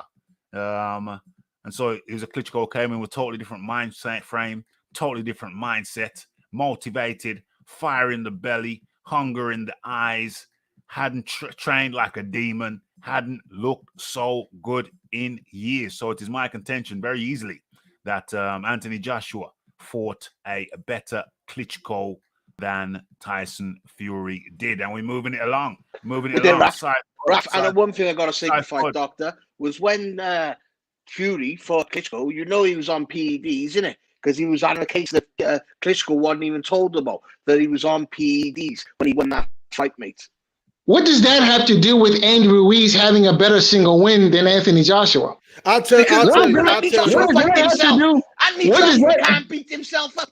Could he? There's no way he can fight himself. Come on, you clown. Exactly. Stupid. Leighton, you're right. You're absolutely right, and I'm with you. Let's be polite. Okay, let's not. Don't say you're stupid. Let's not say that. Yeah, carry on. Because then we gotta take that back. I'll take that back. No problem. Carry on. Then we gotta scrap in the middle of the street and see what y'all cats really do when y'all meet. You feel me?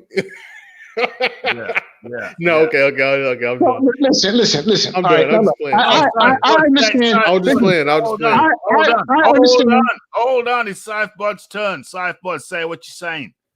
All right. With the same Fight Doctor, with all due respect, with the logic that you're using is like saying who got a better resume, Roy Jones Jr. or Tarver. You know what I'm saying? It don't work. That's a fair question. That's actually a fair question. In your mind, it is. In my mind, it is. It's a fair question. Wait until the question is asked before you start answering the question, please. Antonio, parliamentary procedure. You got it. Antonio Tarver, right? Roy Jones and Antonio Tarver. Don't get distracted. Stay on track. Jones has the better resume. And I would love to have No. That's not the question. Please duck the question. Interrupting. And now, listen, Saif Bud, let me help you. Don't fall for the distraction techniques. He just led you down a different path. Stay on your path. Yes, sir. So let me tell you like this, right? All right. So Antonio Tarver and Roy Jones Jr. You know what I'm saying? The question you asked was who has the better fight on their resume? Fine. Okay. Antonio Tarver. Let's keep it a buck. His best win, Roy Jones Jr., hands down. All right. The question is where it really gets interesting is where is Roy Jones? Who is Roy Jones' best win? You know what I'm saying? What is his best accomplishment? Why is Roy Jones who Roy Jones is? All right. You know what I'm saying? Roy Jones Jr. did incredible things. You know what I'm saying? He started off in middleweight, went all the way up to heavyweight. You know what I'm saying? I'm not going to get that whole spill off because I've been sipping that stuff and I'm good. You know what I'm saying? But he did go ahead. He did beat Ruiz. You know what I'm saying? He won a title at heavyweight. You know what I'm saying? From middleweight. That's not just Hall of Fame type shit. That's all-time great type shit. You know what I'm saying? The fact of the matter is everybody has somebody who has their number. That don't mean you're a better boxer. If you would have said some shit like who actually had the better win between the two fights they had between each other, then that's a different story. If you'd have said, well, Ruiz beat Joshua better than Joshua beat Ruiz, then I'd be like, yeah, I'm with you, dog. That make 100% sense. Yeah. I hope you realize that you're actually making my argument. I'm not done yet because I but I just want you to realize that you're making my argument for me. But so continue. I'm not making your logic. I'm not making your argument for you. I'm just letting you know that I understand your logic and you have flawed logic in what you're saying. That's what I'm doing. That's a long way. I killed him in 30 seconds. I know, I'm my bad. I've been sipping that shit. I'm really loquacious right now. I'm really wordy right now. I'm sorry. I didn't smoke. I drunk. Go for it, Mo. Step on his neck, So I'll cut it short. All right. I'll cut it real short. All right. The fact of the matter is, you know what I'm saying? That's not the question you asked. You said don't duck the question. You didn't say who got the better win between the two. Yes, who got the better win? The better win is the fact that the Roy Jones Jr. went up to heavyweight and didn't even really weigh at 200 pounds, really, when he went up there and fought Ruiz, an actual seasoned and a seasoned champion, and won a title. That's a better win because the quality of the win is better. You know what I'm saying? Get back to AJ and who had the better win out of AJ and Ruiz. That's his real question. That's his real question. No. We know you got a real no offense, Fight Doctor, but you have Raphie, you have a real brain in your head, bro. So what you're saying is it makes sense to the general public and to people who know what the fuck they're talking about. My man Fight Doctor is thinking on some other type shit because he's such a boxing fan. He didn't took it left and he didn't forgot what the fuck reality was. Fact of the matter is Tarver lost. You know what I'm saying? Tarver lost. Okay, so now that I'm making my point. Tarver wrap it up. You got it. You're right. Tarver lost to Bernard Hopkins, somebody that Roy Jones schooled, and you know what I'm saying. He schooled him. You know what I'm saying. Sometimes they just got your number, bro. Every fighter has their number. Shane Mosley. He lost to Vernon Forrest because he just had his number. He beat him in the amateurs. The language, man. I'm sorry, bro. I'm sorry. He lost to Forrest in the amateurs. You know what I'm saying? He lost to him professionally. Some people just have your number because boxing and fighting moves on a moving. It runs on a moving scale. You know what I'm saying? Sometimes somebody who you're better than can beat you because they have enough of the stuff that's needed to beat you. Okay. All right. So we've spent the last 30 minutes with you telling us how Roy Jones is and Antonio Tarver that, and we've gone on a tangent off of what the original question was, and the original question is, who has the single better win between Andy Ruiz and Anthony Joshua? I think that's an easy question. I think it's a simple question, right? Yeah, it's Anthony.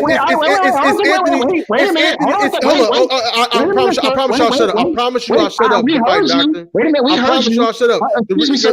We heard you. We heard you. Now it's time for you to listen. Yes? Time to listen. Really, but go. Okay. All right, we heard you. Now, it's a simple question. The fact that you have taken the last 30 minutes to tap dance around the question. That damn long, dog. Okay, go ahead. The question that you have taken the last 30 minutes to tap dance around the question. That's the real solution to the question. Who's better, AJ or Vlad? You know what I'm saying? Because if Ruiz only beat AJ, how great is AJ so far? He's not as great as Vlad is. Vlad ran the whole era. So who has the better win? AJ, dog. We heard you. We heard you. We heard you. All right, now it's my turn. Okay? We heard you, bro. All right, now let me finish, please. The fact that you continue to tap dance around the question instead of giving it an answer or trying to answer it and being intellectually honest in answering the question suggests that you already know the answer. It's just that you do not like the answer. Bullshit. That's what the fact that you are doing your best impersonation of Fred Astaire suggests to me. Okay? Because it's actually quite simple. Look, we can compare the best wins. We can compare resumes of fighters, and we can have our opinions. Their opinions, yes. All right. And nobody's actually right because we're not actually dealing with any facts other than the win and loss column. Win and loss, those are facts. Who has the better wins? Anthony Joshua has the better win. Simple. Anthony Joshua has the better win. It's simple. And we're talking about facts. Who's greater? Vladimir Klitschko or AJ or Anthony Joshua? Who's greater? Answer that question. That's not a fact. That's an opinion. No, fuck that. Who's greater? AJ or Vlad? Now, wait, hold on a second. I haven't even had an opportunity to offer my opinion on that question. All right, in my opinion, right now, I think the greater fighter would have to be Vladimir Klitschko. Right now. Yeah, but on your question, that's simple. Joshua beat him, so Joshua's better than him. Do you know what I mean? Yeah, all right. So let me. All right. So then. So obviously, critical thinking is not par for the course here. All right. So I'm gonna give everyone here a little more on critical thinking, right? You bugging, bro. You just said it yourself, man. It's real simple math. You just said who's better, who got a better win. The win that Ruiz has is AJ. The win that AJ has is Vlad. Okay, who's better, Vlad or AJ? You just said Vlad, so fucking AJ got the better win. It's simple. It's cool. All right, so according to your logic, right, let me finish. So according to your logic, Joey Maxim is the greatest fighter in history. No, according to your logic, that's what it is. No. Understand what you're saying. We want you to understand what we're saying. When we come out with reality, we're using our logic. When we're using fantasy, we're using your logic. So you're arguing that Vladimir Klitschko or Anthony Joshua is greater than Vladimir Klitschko, right? The opposite. But you're saying the same with Andy Ruiz. The exact opposite is what we're saying. We're saying that Vlad is greater than AJ. But who beat Vlad? AJ, right? Yeah. But who beat AJ? Ruiz. So who has the better win? Yeah. Fight Dr. Stumped. Fight Dr. Stumped. Homie? Fight Dr. Lock for words. Fight Dr. is Fight locked for words. Mushroom risotto. The mushroom. As soon as you all are finished, I'll be more than happy to address this lunacy that you all are parroting. Okay. So there is a concept. There is a concept called context that obviously none of you are aware of, right? Context. You got it, brother. I'm gonna shut up. I'm gonna mute. Carry on. Now, Rocky Marciano beat Joe Louis, right? We know this. Larry Holmes beat Muhammad Ali. We know this. And I can go on and on and on. I'm going to kill you. James Toney beat Evander Holyfield, right? As soon as you're finished, I'm going to kill you. But carry on. Mate, he's killed himself anyway. But the question is, I'm going to kill him again. I'm going to kill him again. But the question is, does Rocky Marciano have a greater single victory than Joe Louis? I don't think so. No. What's your point? I don't think so either. My point is the fact that Anthony Joshua beat Vladimir Klitschko does not mean that Anthony Joshua has a better single victory than Andy Ruiz. Because Andy Ruiz beat the guy who beat Vladimir Klitschko. Andy Ruiz beat the guy who beat Vladimir. So therefore, you're saying Andy Ruiz is better than Vladimir Klitschko. No, that's what he said. No, sir. Do not put words in my mouth. Okay. Do not put words in my mouth. Okay. I'm using your logic. I'm not. That's not my logic at all. That's your logic. That's not my logic. That's your logic. Now, I never made an argument that Andy Ruiz is greater than Vladimir Klitschko. I never made an argument that Andy Ruiz is better than Vladimir Klitschko. Okay. So, the argument I'm making, which all of you have discounted due to your fanboyism and having your panties in a wad. Okay. At the idea that an American fighter might actually have a better single win than your prized hero. Who has the better single win? You go over there, far away, around the corner, and then you come back to the same thing. It just goes around the corner, mate. So answer your own question. Who has the better singular win out of Andy Ruiz or Anthony Joshua? Andy Ruiz. I think it's simple arithmetic. Okay. On what basis? And who is it? Who is it? Who is that win? Basis? On what And, basis? look, and I'll be more than happy to explain why. On what basis? I'll be more. I can answer that question. I'm more than happy to explain on what basis and why. On what basis? Now let me ask. All right, so let me ask this question: can we agree? No, don't ask the nobody question. And on what basis is Andy Ruiz's context? Context, talking to my dog. Context, sir. Just Context. Ask the question. Don't ask any question. If I'm going to answer the question, I have to first provide context. Okay. Now I understand that you Anthony Joshua fans don't like context because the minute we put things in proper context, your hero's resume begins to crumble. Okay. Any questions? I just want you to simply answer the question. I'm going to answer the question. If you don't like my answer, that's on you. Okay. Cool. Let's go. All right. Now, as I was saying, can we agree that Anthony Joshua going into the first fight with Andy Ruiz was the number 1 heavyweight in the world? Can we agree? Yes. Carry on. Can we also agree that Vladimir Klitschko going into the Anthony Joshua fight was not the number 1 heavyweight in the world? Can we agree? No, he was the number 1 heavyweight in the world because Tyson Fury was retired. He wasn't around. So made Vladimir Klitschko the number 1 heavyweight in the world. I'm sorry, sir, but you don't get to be the number 1 heavyweight in the world by the process of elimination. No, sir. Okay, well, you asked the question. Fury was banned for drugs, right? Banned for drugs on a crack binge. He was on some couch somewhere 2 miles away. So he is not number 1 in the world. What the belts were there for? Because Tyson Fury vacated them. He was not number 1. So therefore, Vladimir Klitschko was number 1. Right. Your question's been answered. Carry on. Well, I disagree. I don't consider. What does ATG stand for? It don't matter if you disagree. Continue with your answer. And I'll tell you what, we need to go back and look at the rankings at the time because Vladimir Klitschko was not considered the number 1 heavyweight in the world at the time of the Anthony Joshua fight. This is bullshit. I'm sorry. This is nonsense. What does ATG stand for? No. Don't go anywhere. Fine. Carry on with the answer. Well, the fact of the matter is this. Andy Ruiz has knocked out a number 1 heavyweight undefeated. Anthony Joshua has not. He's never done that. Who knocked out a number 1 heavyweight? Okay, if Joshua was number 1, why didn't he have a ring? Hold on. I'm trying to bring some resolution. Andy Ruiz knocked out an undefeated number 1 heavyweight. Yeah. Anthony Joshua has never done that. And so what? That's just part of the reason why I consider Andy Ruiz having a better single win than Anthony Joshua. This is one reason.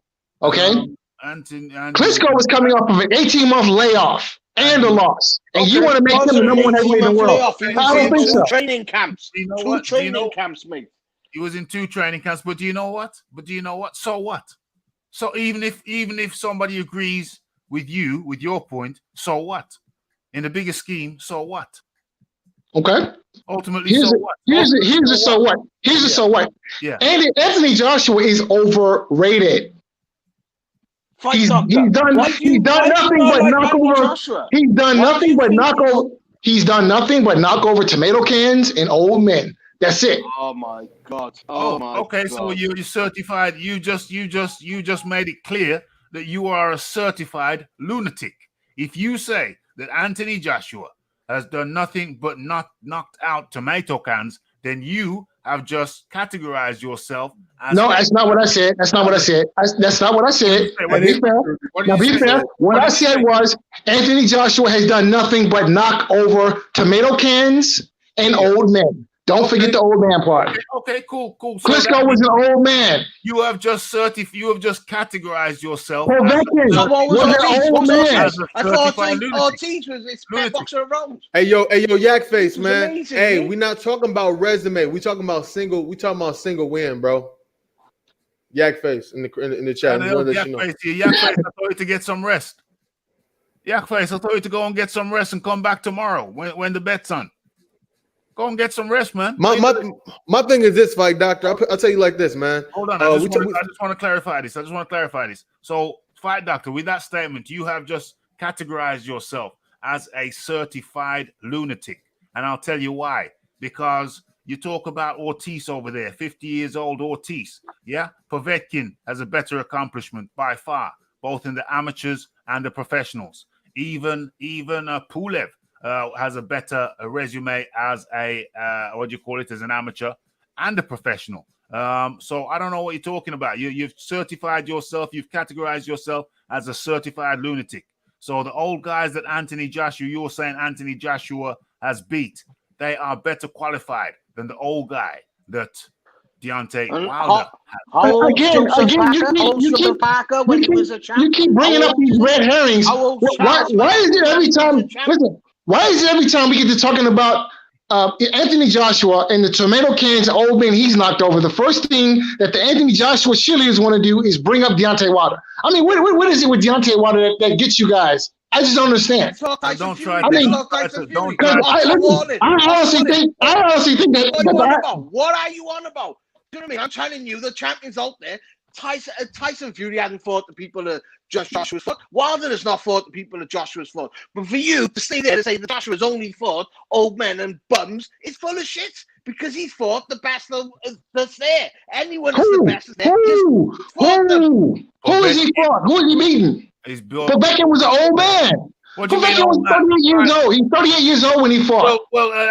Luis Ortiz is 50. So again, every time we get to talking about Anthony Joshua, the first thing that the Anthony Joshua cheerleaders want to do is bring up Deontay Wilder. Why the hell are we talking about Deontay Wilder?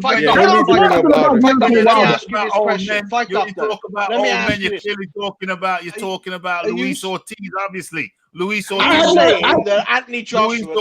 the most notorious old man in the game. well, I feel like this, man. Like bringing up Ortiz and bringing up Wilder has nothing to do with what we're talking about. Thank you. Let Leighton Evelyn say what he's saying. Let Leighton Evelyn say what he's saying. Listen, are you saying that Joshua cannot box? No, sir. Please do not put words in my mouth. Then you're saying he's no good at boxing. I did not say that. You low key did though. You said he ain't fighting nobody but old men and tomato cans. Wait, hold on a second. There's a difference between saying the man can't fight. Wait, hold on a second. Now wait a minute. You all are putting words in my mouth. Now there's a difference between saying the man can't fight and having said the man has only beaten old men and tomato cans. Now I said. Here's what I said. The top-ranking people to fight. He don't fight lower 15 and that. He fights the top-ranking people all the time, consistently all he fought the Tyson time. Fury? He fought Tyson Fury? He's fighting him next. Tyson Fury retired when he come on he fought Deontay Wilder? He fought Deontay Wilder? Deontay Wilder declined. Tyson Fury retired, and Deontay Wilder turned down $120 million. You all have an excuse for every day of the week for every. That's the answer to the Anthony question. Joshua's shortcoming. Look, you were making excuses. I wanted to start playing the violin when you were talking about how Anthony Joshua was concussed for the first Andrew Ruiz fight. Okay, it's just excuse after excuse after excuse after excuse. Did you want Joshua to go to Tyson Fury's caravan and pull him out of his caravan to fight him? Is that what you wanted him to do? Did you want Anthony Joshua to go to Tyson Fury's caravan? 60-40. Did you want him to go to Tyson Fury? Did you want what I want? Here's what I want, right? Here's what I want. Did you want him to go to Raphie, can I jump on? Fury's caravan? Yes, come in, Ross Clark. Raphie, can I say something real quick to rebuttal that comment that Fight Doctor just said? Yeah, man. So with the excuses that with Anthony Joshua saying that he was concussed and all that, at least Anthony Joshua asked his fans to not say those things because he didn't want to have excuses. But with Wilder, he literally followed every single excuse the YouTubers had said about it. Straight up pathetic. Yeah. Again, I ask, why is it? Wait your turn. Andy Ruiz is a better fighter than Joshua because he beat Joshua. Do you know what I mean? Joshua, he got a better resume than Joshua because he beat Joshua. Work that one out. Are you all finished? What was the question? What was the question? Right. The question was who has the best single win between Anthony Joshua and Andy Ruiz. Can I answer that? Because I think I could play both sides. If you're talking about when Ruiz beat Anthony Joshua, that was an upset. But Anthony Joshua wasn't a 10-year champion. I mean, like Vladimir Klitschko. And I don't care about which version you guys talking about. Oh, Fury beat the better version. It's not about the better version. It was who had the better version of Vlad. Vlad didn't throw any punches versus Fury because he ran, whereas Anthony Joshua went to war.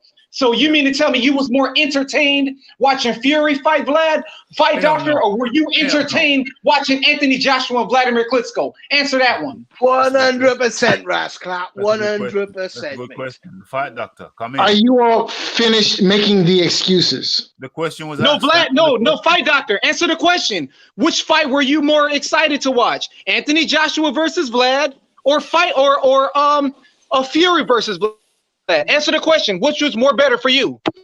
The more entertaining fight was Anthony Joshua versus Vladimir. All right. So what's your problem? That's irrelevant. Well, I have no problem, but yeah, that is irrelevant. With the whichever fight was more entertaining is actually irrelevant. It has nothing to do with anything I said, which is this: Anthony Joshua is overrated. He's beat nothing but old men in tomato cans. Period. I disagree. So is Wilder overrated? Is Wilder overrated? I don't know. We can explore that. You might don't know. The reason why I'm asking you, Fight Doctor. The reason why I'm asking you, Fight Doctor. The reason why I'm asking you, Fight Doctor, is because most of the guys that Wilder fought, they all been knocked out more than once. Some of them, all of them, except for Ortiz and Fury. Yeah. Okay, so again, I'm forced to ask the question: why is it that every time we start talking about Anthony Joshua and his weak resume, the first thing that the Anthony Joshua crowd wants to do is bring up Deontay Wilder? Why is that? Can you prove that Anthony Joshua has a weak resume? You haven't proved that Anthony Joshua has a weak resume. Okay, well, we can go right down the list. Let's start with Vladimir Klitschko, old man, coming off a loss. Next. Okay. Andy Ruiz got knocked out in the fifth round. Hold on. So was Vladimir Klitschko old when he fought Fury? Yeah. But you give him praise for that win. Wait a minute. Hold on a second. Wait. Listen, I go back to my earlier example. Okay? Yeah, my earlier analogy. You didn't answer the question, Fight Doctor. Wait. Listen, just because I don't answer the question the way you like doesn't mean I haven't answered the question. All right? And I'm about to answer. You just didn't answer it either way. I'm about to answer the question. And the answer to the question is this. Just because you can win first place in the Special Olympics. But guess what? Who took part in the Special Olympics? You're still a retard. Who took part? So what are you saying? Joshua's in the Special Olympics? Tyson Fury. That's what you're trying to say. So Tyson Fury beat an old Vladimir Klitschko. So Tyson Fury is the best of a bad lot. You're still Tyson Fury can be the best of the bad lot, but it doesn't change the fact that it's a bad lot that you are the best of. But you can win first place in the Special Olympics, but you're still a retard. So Fight Doctor. When Anthony Joshua lost, like a champion, right? Like a true champion, he went back to the drawing board and he won his rematch. No matter how you feel like he won 12-round unanimous decision. When Wilder lost, he looked very pathetic, got stopped, and then came up with all these excuses. Like an idiot, and Anthony Joshua proved that he was a true champion. So two things. First thing is, what's the better look? Getting knocked out by Tyson Fury or getting knocked out by the Pillsbury Doughboy? That's the first question. Second question. My bad, I take that back. I'm not finished. Second question. Okay. Why is it that every time we get to talking about Anthony Joshua and his weak resume, the first thing that the Anthony Joshua cheerleaders want you to do is bring up Deontay Wilder? Okay, I'll answer that. I'll answer that. Let me answer it. Who speak Let me more answer it. top Let me 10? answer it. Who? Let me answer it. The reason. Let me tell you. This is if you're a diehard boxing fan, just like all of us. What do they always say in boxing? One punch could change the whole fight. I don't care about what Ruiz look like. I don't care how fat he is. One punch could change any fight. Any fight. Number two, the reason why that people bring up Wilder when you talk about Anthony Joshua is because those two guys were supposed to fight, and we got a bunch of clowns that praise Wilder that talk smack about Anthony Joshua for no reason. A whole group of people. So that's the reason why they clash, because you have fans of Anthony Joshua and you have fans of Wilder. Most of us here are fans of boxing only. But maybe you might be somebody who seems to be only a fan of Wilder, so that's why they always bring up Anthony Joshua. Wait a minute, stop. I have not said one word about Deontay Wilder until you guys brought him up. So how is it I'm the Wilder fan? I didn't say one word. I didn't say a single word about Deontay Wilder. We didn't start talking about Deontay Wilder. Can I jump in? We didn't start talking about Deontay Wilder until the Anthony Joshua cheerleaders brought his name up in defense of their hero. And that, friends, volumes. No, fight doctor. I think you're going a bit over the top, but you are right. This got nothing to do with Wilder, so I don't know why we're talking about Wilder. I will say this. Thank you. Why are we talking about Wilder? Why do the Anthony Joshua cheerleaders keep bringing up Deontay Wilder? I don't understand it. Doctor, can I finish what I'm saying? Look, you're not helping your case by saying stuff like a guy is overrated. I think you could say everyone and anyone is overrated. It depends who you're rating and who's overrating them. This is what I will say. If you're talking about the original point, who has a better win, I think you can make a very good case that Andy Ruiz's win, just his win as an underdog, beating the unified, undefeated Joshua, was a better win than when Joshua beat Klitschko. If you go by facts, Klitschko was 41, was coming off a layoff. Now, I'm not saying that was a bad win, because Joshua was virtually a prospect. He had 18 fights, but if you're comparing the two wins, when Ruiz beat Joshua, I think that was one of the biggest upsets in about 10. Some people said it was the biggest upset in heavyweight boxing since Buster Douglas beat Tyson. Compared to when Joshua beat Klitschko, Joshua was a massive favorite. He was also fighting as the champion. Okay, hold on. One sec. Hamid. Let me hold on real quick. Hamid. Let me finish. Let Hamid cook, fam. Let me finish. Look, Klitschko was 41. He was coming off a loss. The guy was inactive. At the same time, that was still a very good win because Klitschko came to fight, let his hands go, and the guy was in training camp. So I do think some people overrate the win, whereas other people, I think, don't give Joshua any credit. But at the same time, Ruiz beat Joshua, coming on like a late notice. The guy was a huge underdog. Not many people picked him. I can't remember many people picked him. If you're just going victory for victory, I got to say Ruiz's win.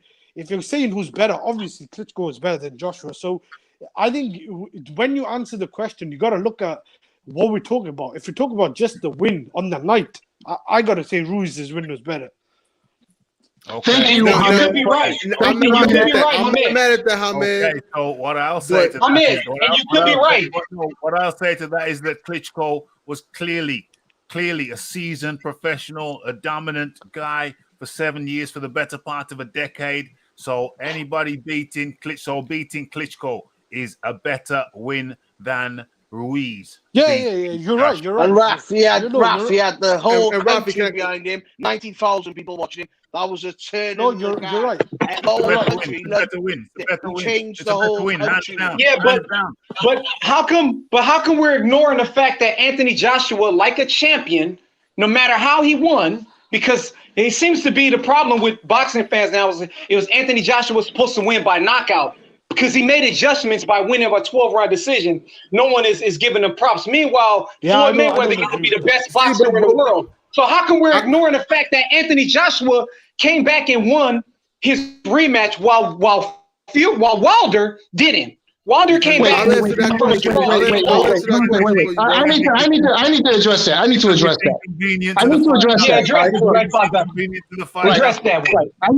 that. To the fight doctor's point, that's why, because for anyone to say that Ruiz beating Joshua, who was just a relative novice in his championship, in comparison to Joshua beating a seasoned decade-long champion. Guy was 41 though, man. Joshua's unbeaten. There is a difference, I think. No, you could argue. There is a difference, but Raphie. you have to look at the caliber of opponent. He's a Hall of Famer. Clearly. Hall of Famer. Clearly, It's even more than a Hall of Famer. He's an all-time great, and all-time great is exactly what it says.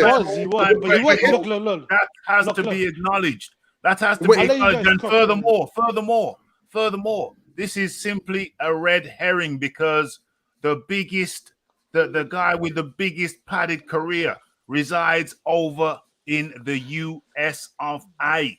Oh, Well, Raphie, why you had to put that The up? guy who the guy who was coming off. This is a smoke screen. It's a smoke screen. And furthermore, it was the fight doctor who was talking about old men. Anthony Joshua beating old men. Whilst conveniently, once you bring old men into it, you're clearly talking about the oldest man of all, Luis Ortiz. He is the But I just want to say, he is the old man of the division. Luis Ortiz is the old man of the division. So I ask again. Fight Doctor, can I just say something? Fight Doctor, 1 sec. If you're comparing the wins, you can make an argument Ruiz's win was better. Everyone agrees that Klitschko was better. But the time Joshua beat Klitschko, the guy was 41. This is not opinion. The guy was coming off a loss. When Ruiz beat Joshua, Joshua was not only the champion, the guy was widely considered. But that was the best Klitschko you ever seen, mate. That was the best Klitschko you ever seen. That's your opinion. And arguably. some people may agree, some people disagree. Let me just say this. Let me just finish. Joshua, when Ruiz beat Joshua, mentally we could all say this and that. But Joshua was the number one guy. He had 4 or 3 of the 4 belts. The guy was unbeaten. These are not my opinions. He was a massive favorite. For Ruiz to beat him, maybe that was what you say. The guy hit the lottery, but that is one of the top wins. Now, obviously, Ruiz did. Hey, Hamed, I agree. But that was still a short good notice. But he was a 5-day replacement. 5-day replacement. No, he wasn't a 5-day replacement. 5-week replacement. 5-week replacement. It was a short notice fight. There were extenuating circumstances. Can somebody start playing the violin, because all these excuses coming from the Anthony Joshua. We cannot pretend there were no extenuating circumstances. It was a short notice. Yeah, but we can say Raphie, that about man. everyone. It was a Man. short Hey, notice. Raphie, man, I just want to say one thing about this, bro. You have to acknowledge that.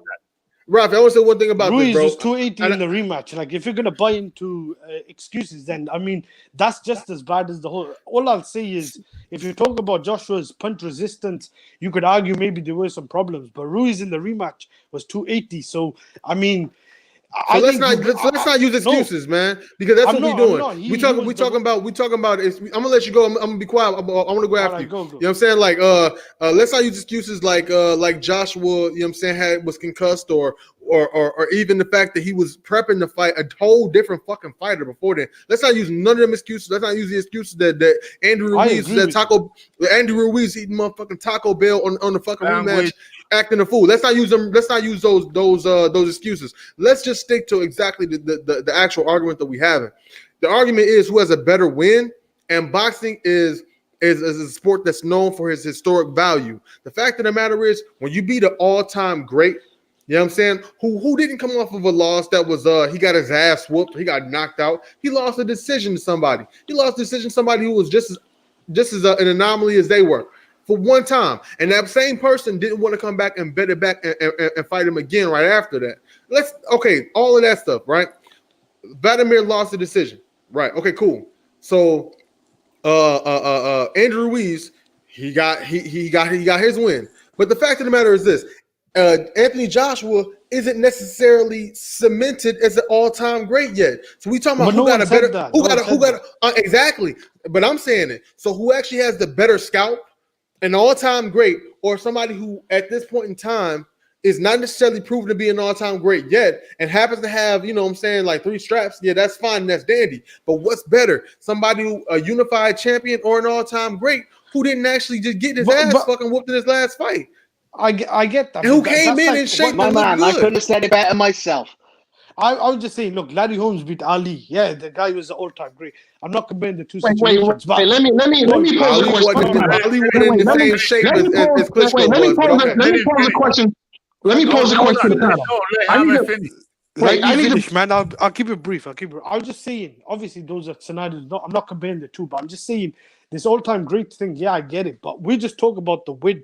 obviously no one's disputing who is better. Klitschko is a better fighter or whatever, Hall of Famer, and then Joshua. But at the time, Ruiz beat Joshua. That was a very, very good win. Like after the fight, we could go to the rematch and we could say this and that. But Joshua, to me, lost that because he obviously underestimated him. But at the same time, we've got to give Ruiz credit. The guy was unbeaten. He did better than Povetkin, Parker. Look at the guys Joshua's fought. None of them managed to not only beat Joshua, but Ruiz dropped him 4 or 5 times. To me, that was Hamed, everyone gives Ruiz his credit. No one said they're not giving him his credit. What I don't like is no one is giving Anthony Joshua his credit for coming back and making adjustments so that he don't get caught again. Yeah, I agree. So that he don't get hit in the temple again. This I man agree made with that. adjustments and he gets Wait. discredited for making adjustments. Meanwhile, Floyd Mayweather gets his ass whooped by Maidana, and then he changes referees, and then he gets full credit for changing his fight. Wait, stop. Hold on. First of all, any comparisons between Anthony Joshua and Floyd Mayweather are beyond unwarranted. He never compared. I'm not comparing the fight, doctor. Don't do that. I'm not comparing them. I'm talking about boxing style. I'm talking about making adjustments. That's all I'm talking about. I'm not talking about shoulder rolls and little left hook. I'm talking about fighting adjustments. Wait, hold on a second. See, Floyd Mayweather would not have lost to Andy Ruiz in the first place. No one said that. That's good. Anthony Joshua, wait. Yeah, Anthony you're right. Joshua, Because they're heavyweight. Well, of course you wouldn't lose. Ruiz is a heavyweight. Hold on a second. Wait. I heard you. Now let me finish. Please. Go ahead. Anthony Joshua. See, this is what nobody wants to talk about. This is what none of the Anthony Joshua cheerleaders want to talk about. The fact that Anthony Joshua should not have lost to the Pillsbury Doughboy in the first place. But he did, man. You gotta move on. Like, but he did. This argument, he did lose. Respect Andy Ruiz, man. He a top heavyweight, bro. Yeah, that's what I'm trying to tell Fight Doctor. I respect it. I'm a boxing fan first. Before he beat Joshua, he was a top heavyweight. So we can't be shitting on Andy Ruiz like that because he did handle Parker. You know what I'm saying? In a real serious fight. He a good fighter, bro. Yeah, he's not. But Fight Doctor, who did you pick? He was never Buster Douglas. He won that fight. He should have been a champion. Fight Doctor, who did you pick in the rematch? Then let's find out who, because the way you're talking about it, to me, I think Ruiz let you down in some way or another. I don't know if Fight Doctor is still on, but the thing I don't get about Fight Doctor is he doesn't give Joshua credit in the rematch, but then Fury, the way he fought Klitschko, was similar in a way. I'm not comparing Klitschko and Ruiz. I'm just saying the way they fought. But Hamed, my thing is this. He keeps bringing back. No one wants to hear about Anthony Joshua losing. When again, real boxing fans know in the heavyweight division and in any division, one punch could change the fight. I don't care who it is, and maybe you might need to come back and make adjustments. That's just what it is. Now, I want to see Wilder make adjustments, because there seem to be comparisons comparing the two. So let's wait to see if Wilder can make adjustments, because we saw that AJ can. Well, Wilder, I think, has regressed. In the rematch with Ortiz, I thought he looked worse. And then in the Fury rematch, I don't think we need to get into it. The only reason I came in, because I think you guys were getting away from the topic. But obviously, it got to a point where, look, I think you guys were saying, I could see your argument as well. I was just saying, on the night Ruiz beat Joshua, I just think, in my personal opinion, backed up by, I think, a lot of facts that it was a better win. But if you talk about the better fighter, then, yeah, you can make the argument. Klitschko, obviously, was a better fighter than Joshua. And I think Joshua knows deep down skill set. Klitschko was still a good fighter, even though he's coming off a loss. Apart from Fury. So Joshua had no business losing to Ruiz in the first place. Real talk. Okay? So what? What do you mean? He lost. It's the boxing game, bro. It's what happens. Fight Doctor. Boxing. Fight Doctor, let me ask you a question, Fight Doctor, real quick. Let me ask you a question. Can I ask you a question? I'm listening. Okay. Go ahead. Who fought the better version of Holmes? Ray Mercer or Mike Tyson? That's a difficult argument.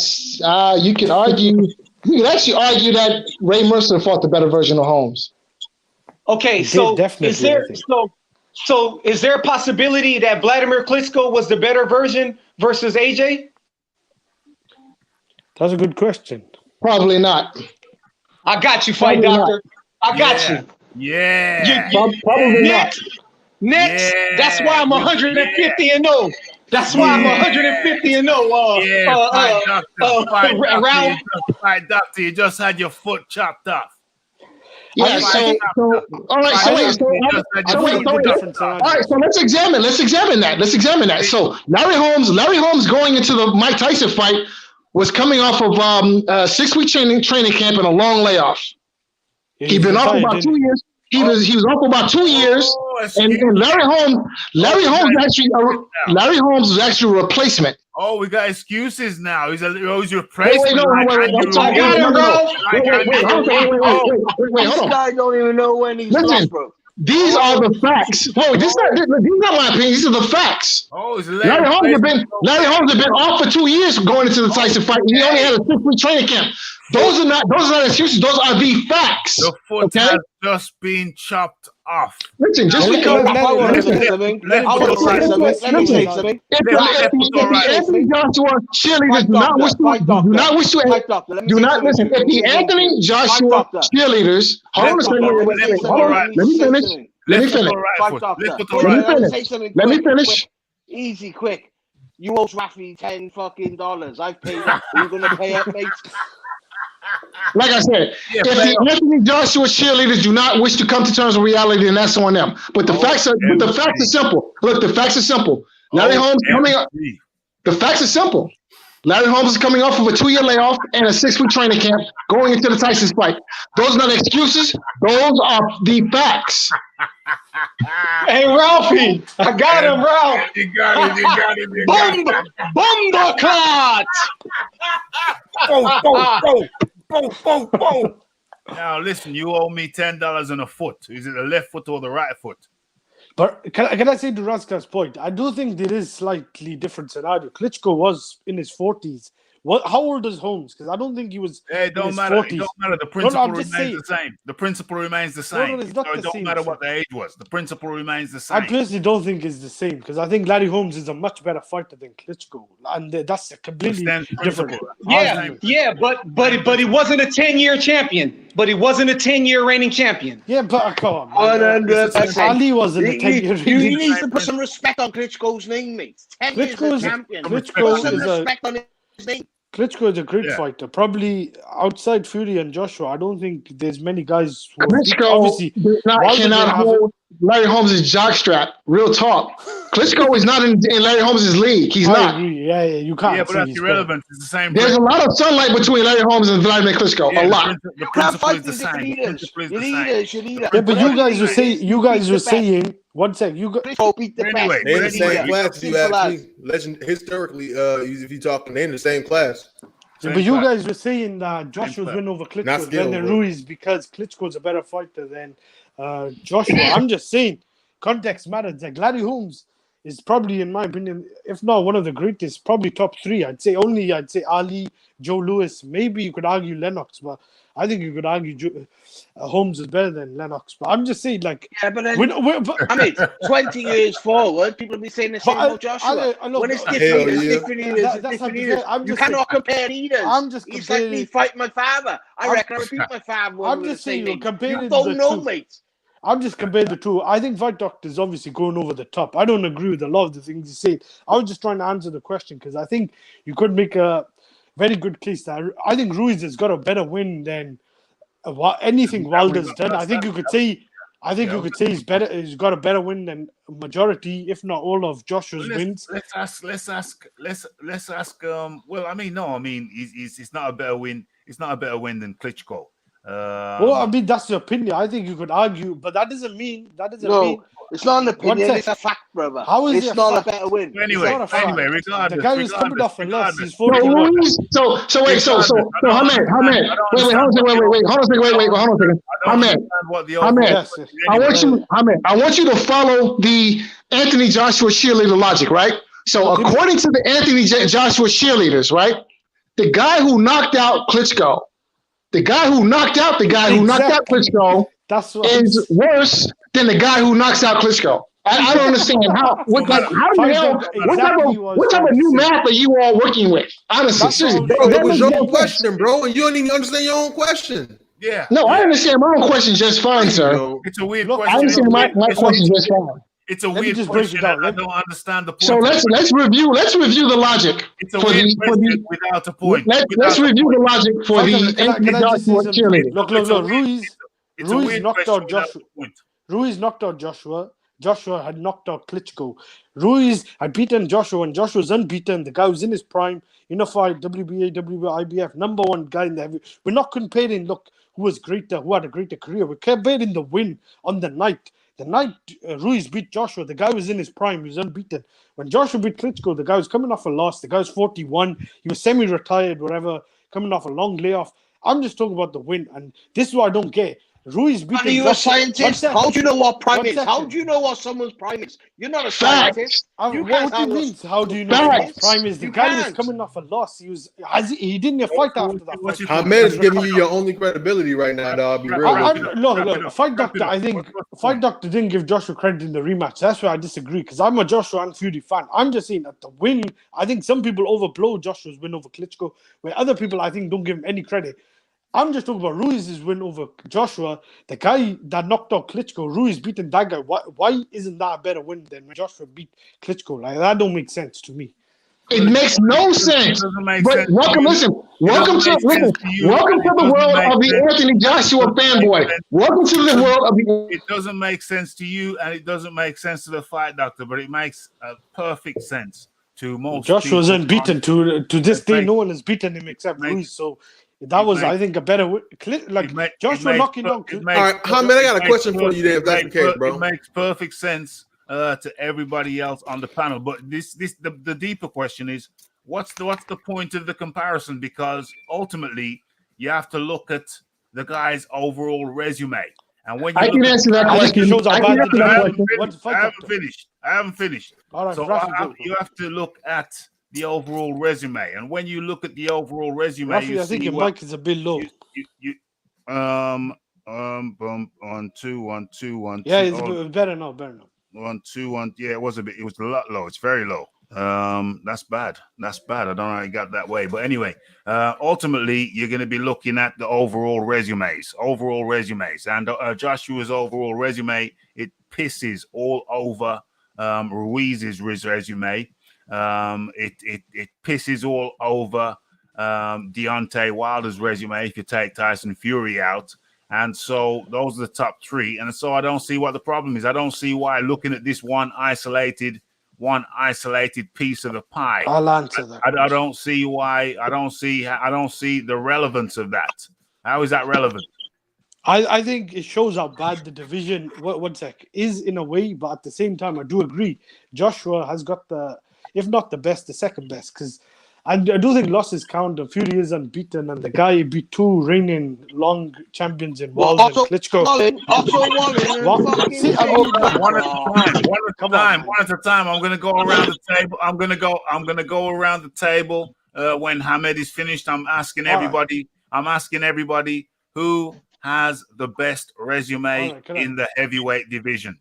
Hamed. I want to say just by the fact that Fury's unbeaten, the fact that the guy beat the man who beat the man and came back and then beat Wilder, who was considered, if not the best, I think he was at least the top two, and he beat him. He beat him when Wilder was unbeaten and beat Klitschko, and Klitschko was unbeaten for 11 or 12 years. At the same time, I don't like taking away wins, but if you apart from those two wins, he hasn't done much. His only other top win you would say is Chisora. I think there is asterisks with the Christian Hammer, which was a good win. But even if you give that should be a no contest according to the British Boxing Board of Control. All right, I agree because I posted on Twitter. But at the same time, Joshua does overall, I think, have a very good resume. The only thing he was missing is probably Wilder, because if you look at it, the guy's beaten Klitschko. Whether or not it was after Fury beat him, he stopped him, which Fury didn't, and then he beat guys like Povetkin, Parker, even Ruiz. Ruiz had shocked him. So wrap it up. Who has the best resume at heavyweight? I'd say Fury got the best resume, but Joshua could prove us wrong if he beats Pulev and then beats Fury in the big fight. But I got to go with Fury. Okay, so you got Fury first, possibly, and then Joshua second. Okay. The Fight Doctor, who has the best resume at heavyweight? You asked a very interesting question. which is this: what was the point of the comparison between Anthony Joshua and Andy Ruiz? And I am more than happy to answer both of those questions.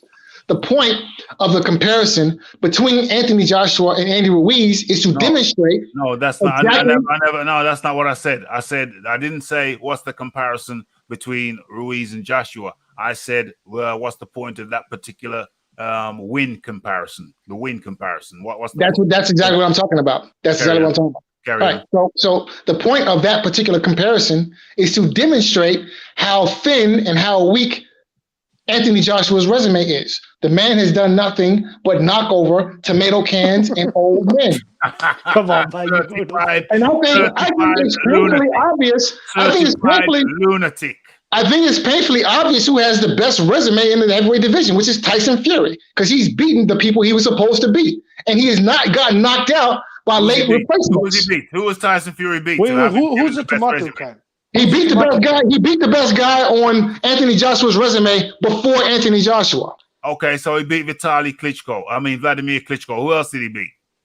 He beat the guy that your man ran away from. $50 million. $50 million was not enough for him to get in the ring with Deontay Wilder. So Deontay Wilder turned down more money and real money. Deontay turned down more money and real money. Now, those two wins urinate and defecate over the whole of Anthony Joshua's resume. Who the hell has Wilder beat?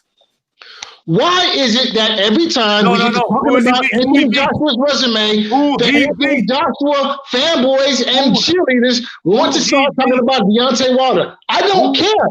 I don't care. I do not care. Who is Deontay Wilder's best win? What does that have to do with the price of tea in China? Who is Deontay Wilder's best win? He drew his Fury. What does Deontay Wilder's best win have to do with the price of tea in China? Okay, let the record show that the Fight Doctor declined to answer the question. And we move on. Okay, sorry, Fight Doctor. Who is the second best resume in the heavyweight division? I don't know. We'd have to talk about it. Come on, you. Let the record show that the Fight Doctor declined to answer that question also. Okay. I guess you can make the argument. I guess you can make the argument that Anthony Joshua has the second best resume, but again, winning second place in the Special Olympics, you're still a retard. Okay, so you're saying that Tyson Fury is a retard? No, what I'm saying is Tyson Fury is the best of a bad lot. Heavyweight division is weak, has been weak for a very long time. Well, if the second place is the winner of the Special Olympics at the retard, then surely the first place was at the same games, or else he wouldn't have finished first. Fight Doctor, what if Joshua beats Fury, though? What are you going to say then? Like, are you going to give any credit to him? I don't want to go. If Anthony Joshua beats Tyson Fury, then Anthony Joshua is the number one heavyweight in the world, and he has a legitimate, credible win on his record. Who is the unified heavyweight champion, Fight Doctor? Tyson Fury's heavyweight champion. Who is the unified heavyweight? Who is the longest? Who is the unified heavyweight boxing champion right now? Longest? I don't know about. There's only one heavyweight champion, and that is Tyson Fury. Who holds the WBA, IBF, WBO belts? What does that matter? Heavyweight belts. Listen, the WBA, the IBF, the WBC do not get to determine who is or who is not a world champion. That don't determine. No, you determine it though. You determine it though. Yeah, you just determined it. Yeah. No, I don't get to determine who is or who is not a world champion. You just said Anthony Joshua is not a heavyweight boxing champion. Well, he is. Well, get to me, mate. I want my. But the Ring magazine got Fury as the champion. So the WBC. No, wait. Here are the facts. The WBC, the WBA, the IBF do not determine who is or who is not a world champion. They don't. But you do though. You do though because you. I didn't say that. I didn't say that. You said Anthony Joshua wasn't a heavyweight boxing champion. This guy needs to see it, Doc. All right, so let me ask you a question. Anthony Joshua.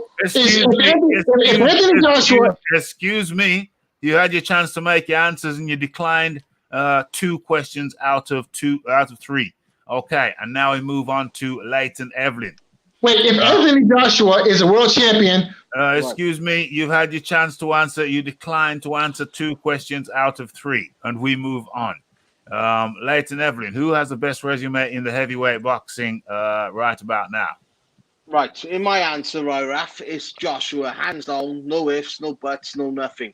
Thing that the crazy doctor is saying is that he forgets that when Fury won against Klitschko, he was tested positive for Nandrolone. He was on drugs, mate. But the British board, because what it is over here, was like, we've got a secrecy policy. You're not allowed to release your medical records. And that's our British rule. We're not allowed to release your records. They knew he was on it, but they couldn't release it. But still, he went into that Klitschko fight. Klitschko was not told that he was on fucking PDs. Otherwise, Klitschko wouldn't have took that fight, mate. Wouldn't have took that fight, right? There's an asterisk He wouldn't have been allowed. He wouldn't anyway. have been allowed to fight. On our win. Yeah. He wouldn't have been allowed to fight Klitschko. He would have been banned. Trust me. So you know your history, Hamid. You know your history, right? He was failed drug test before the Klitschko fight. Yeah? Before the Klitschko fight. Yeah? And then when he went into the Klitschko fight, over here, you know yourself, Hamid, because you're British, they can't release your medical records. It's privacy shit. You can't touch your thing. So he had that. So he went into the Klitschko fight, and they couldn't do it because they were too scared to get sued, right? That's one thing, right? So he took the Klitschko fight on. Klitschko wasn't ready for him. Klitschko was not ready for him. On Nandrolone, he was not ready for him. But the next thing you know is when Klitschko's ready for him afterwards, I done my ankle in. I can't fight. Oh, I've done this. He's on a coke binge. He's on anything. Listen, he's eating wild boar, so he's saying everything. Trust me, that's out the way. Klitschko was ready to get him back. So forget that. Right, that's out the win. And then you're talking Joshua's beat up how many top tens? Joshua only fights top tens. Top tens. Joshua don't type Otto Wallin and what was the other dude's name? Otto Wallin. I can't even think of the name. The other dude's Schwartz, Schwartz. So, I mean, if Joshua went into a ring fighting Tom Schwartz, people would like, no, mate, it ain't happening. But no, but then you've got people like the Fight Doctor trying to tell me that. My next point, right, is who has Wilder actually beat? Has Wilder actually beat? Only Name me someone in the top 10 who he has actually beat to make out Wilder's this old special fighter. Louis, my grandfather could have a go at him. Do you know what I mean? Like, what the hell? Do you know what I mean? What is he thinking? Do you know what I mean? He's like, Wilder is just full of noise. When you realise we're getting punched around by pillow-fisted Tyson Fury, but Tyson Fury's also special. Tyson Fury. He's special now. He's so skillful. He's so fast. He's so everything.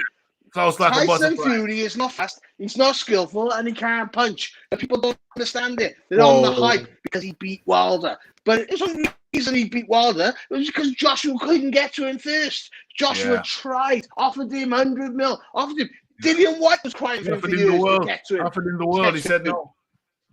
Everyone was trying to get to him. Wilder was no. He wanted Fury, who'd been on a 2-year crack binge, sleeping on people's settees, ballooned up fucking 20 or 30 odd stone. Language. 10 stone, then come back and for him. Sorry, Raph.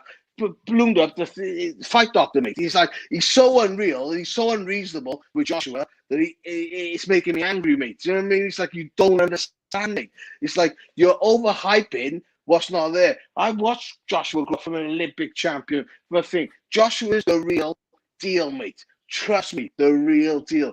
Who has the best resume at heavyweight? 100% Joshua. 100% Joshua. Who's second?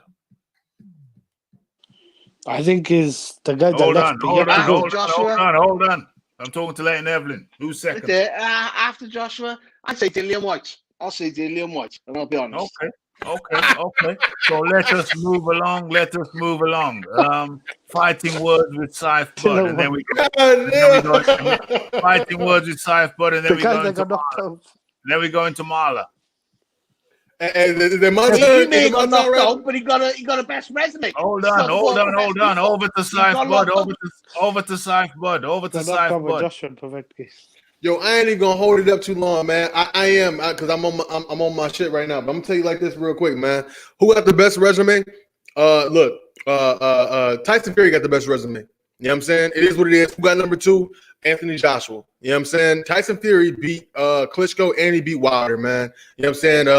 I say that Anthony Joshua has a resume sort of like Danny Garcia at 140. You know what I'm saying? He beat up a whole bunch of great old cats, and he also beat some good, solid young contenders as well. You know what I'm saying? So I say as far as resume goes, I give him number 2. I give Tyson Fury number 1. But let it not be mistaken. Anthony Joshua is number 1 at heavyweight, hands down. I don't even want to hear no bullshit arguments about lineal or no other weird shit like that. You know what I'm saying? Because that shit did. You know what I'm saying? But number 1 guy is Anthony Joshua, but the best resume at heavyweight is Tyson Fury. I'm done. Okay, and Marla. How's it going, Raphie? How you doing, matey? Long time no see. Yeah, What's crack-a-lacking? Oh, I just have to say, Long time how's no it going, see, man? fella. Good night.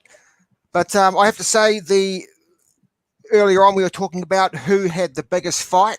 I think Andy Ruiz beating AJ was bigger than AJ beating Vlad. Okay. Because it was one of the biggest upsets in history, but that doesn't make a career. It doesn't make a resume. Right. I think AJ has the best overall resume in the heavyweight division. If you go through his I know Fury beat Klitschko and Wilder, but there's not a lot else in his resume other than that, except Chisora. And if you look at AJ, he's beat Dillian White. He's beaten Klitschko, Takam, Parker, Povetkin, Andy Ruiz. So I think overall for consistency, quality of opponents and consistency of opponents, I think AJ tops it. Yes. And that's the point. That's the point that I'm making. Looking at one specific isolated fight, that's all fine and dandy, but you have to look at the overall resume. Yeah, losses count. Losses count indeed. Losses count, and victories count also. And unfortunately, your boy Deontay Wilder there, we went all around the table, and no one had him as having the best resume because it's piss poor. But losses count when you But don't fight. Why I haven't finished my sentence, and so why you would want to try and suggest that Anthony Joshua's resume is poor when you got a guy over there with an abject poverty on his resume. It's poor. It's poor beyond belief. Poor beyond belief. So why I haven't finished. So why you would want to sidestep that fact, that glaring cloak of shame? Why you'd want to sidestep the glaring cloak of shame is beyond my comprehension. The fight. So I ask again, why is it that every time we start talking about how weak the Anthony Joshua resume is, the very first thing that the Anthony Joshua cheerleaders want you to do is bring up Deontay Wilder? I don't want to talk about Deontay Wilder. There's plenty enough material to talk about with Anthony Joshua and all the tomato cans and old men that line his resume. Ortiz is the old man of the division. What do you mean, old man? And the guy who fought him. Every time you mention old men, at the very least, Ortiz was undefeated. Every time you mention old men, but who he fought. Every time you mention old men, you automatically bring the conversation to Deontay Wilder because he fought the old man of the division. So once you say old man, then boom, Luis Ortiz. Older than fossils comes to mind, I'm afraid. So you bring it on yourself. Okay, so we're gonna have to try and get through this thing. I have to turn the music off now so I can concentrate. Okay, I'll turn it back on again. So yeah, we have to get down to finishing off what we started, and that was looking at the weekend's fights. Marla, who you got with versus AJ versus Pulev? I'm going for AJ by a stoppage within 6. Stoppage within 6. Okay, you reckon he's gonna get him on out of there early? And let's go around the table. Let's go around the table and ask Who do you have winning the who is it? The Huey Fury versus Marius Wack fight, also on the card. Huey Fury Yeah, how? on points. Huey Fury on points. Leighton Evelyn, same question. Huey Fury versus Wack. Who you got? Leighton Evelyn, has he gone? Has Leighton Evelyn gone? Okay, the fight doctor. Same question.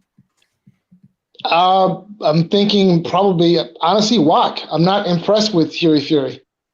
I'm just not impressed. Not impressed with Huey Fury. Okay. Hold on a second. Few things going on my computer screen here. Okay, we're good. Saif Bud. Same question. Huey Fury versus Marius Wack. I'll pass, man. I'm not really checking for that one, man. So I'm not even in the cap on that one. All right, cool. And who else we got? We got Bacoli, Martin Bacoli versus, who's he fighting? Bacoli versus Kuzman. Kuzman. Marla. Yeah, I'll go for Bacoli in that one. Go for Bacoli. How? Probably points. Yeah. Bacoli via points. The fight doctor. Who you got? Yeah, I'm not familiar with either of those guys, so I couldn't tell you. Okay, no problem. Leighton Evelyn coming back in. Leighton Evelyn, who you got? Bacoli versus Kuzman. This is a touchy one. This is because I like Bacoli, but I think Kuzman might have his number, bro. And that's the truth, like, because Bacoli's pure awkward. He's not orthodox. He's like you don't fight the proper way. Like, he's like, I've boxed since I was 8 years of age, like, and this guy, he don't box properly. He don't. I think Bacoli might lose, bro. And that's the truth. Okay, Hamed, who you got? Bacoli versus Kuzman.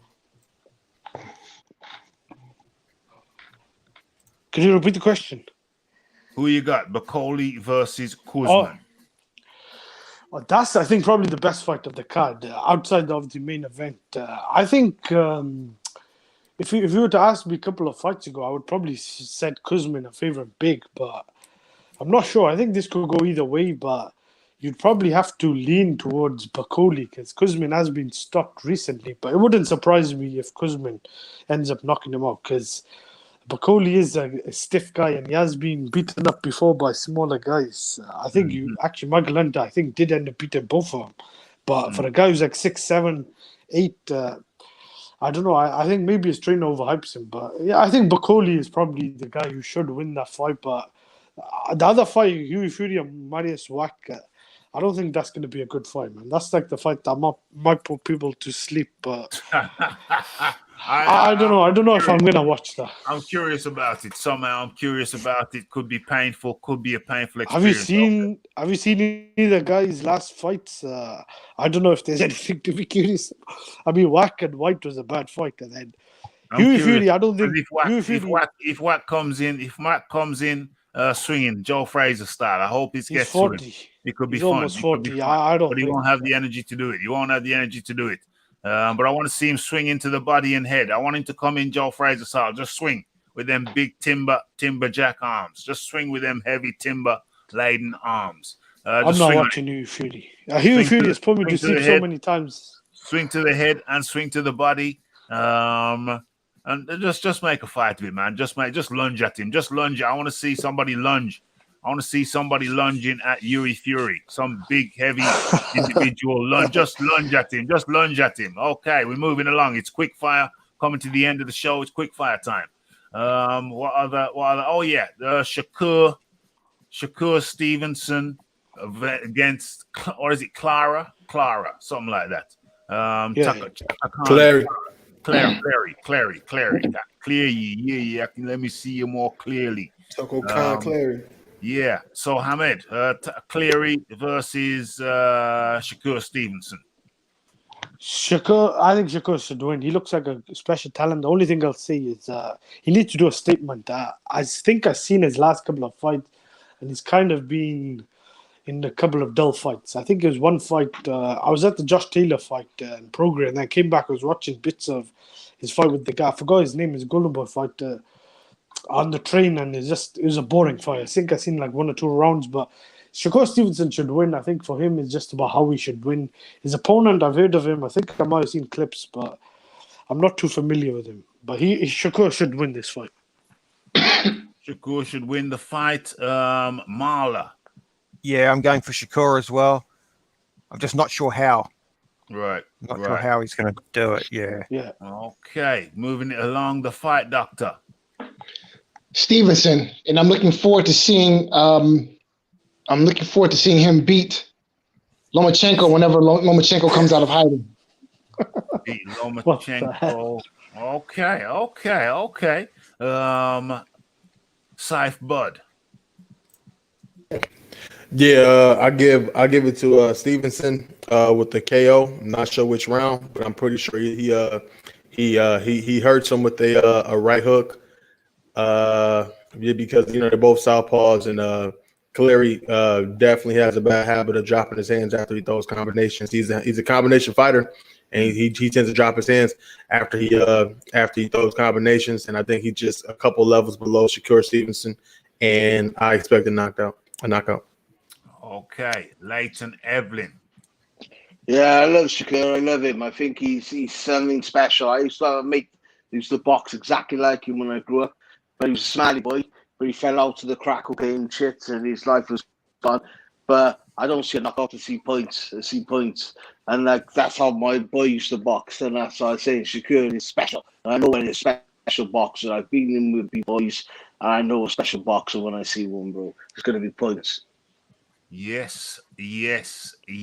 Okay, and I think we've finally managed to make our way through the maze. I think we've answered all the questions. Leading up to. I'm not going to talk about a Coley because I don't know the guy is fighting, so I can't make an educated guess. What? A Coley and Huey Fury on the same card. That's not a good thing. Yeah. Well, oh my gosh. Yeah. Okay. No, but I hear it off what's his name, Sporting Icons. The Huey Fury's got some special moves he's going to do. Some special moves. So watch out for a special move.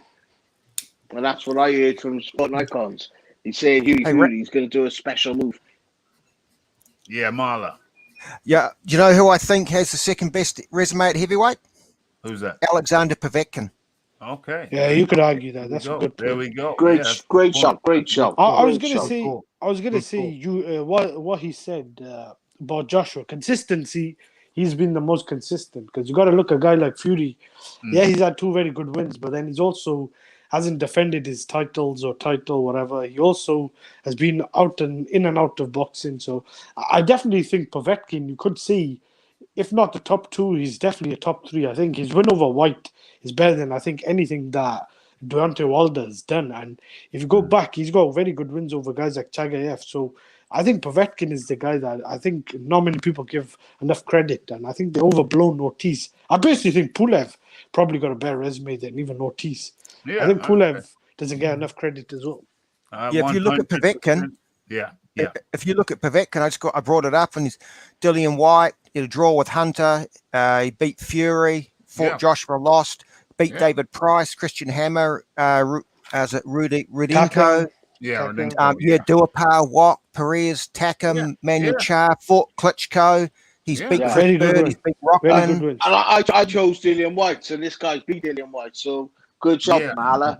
Good shot, bro.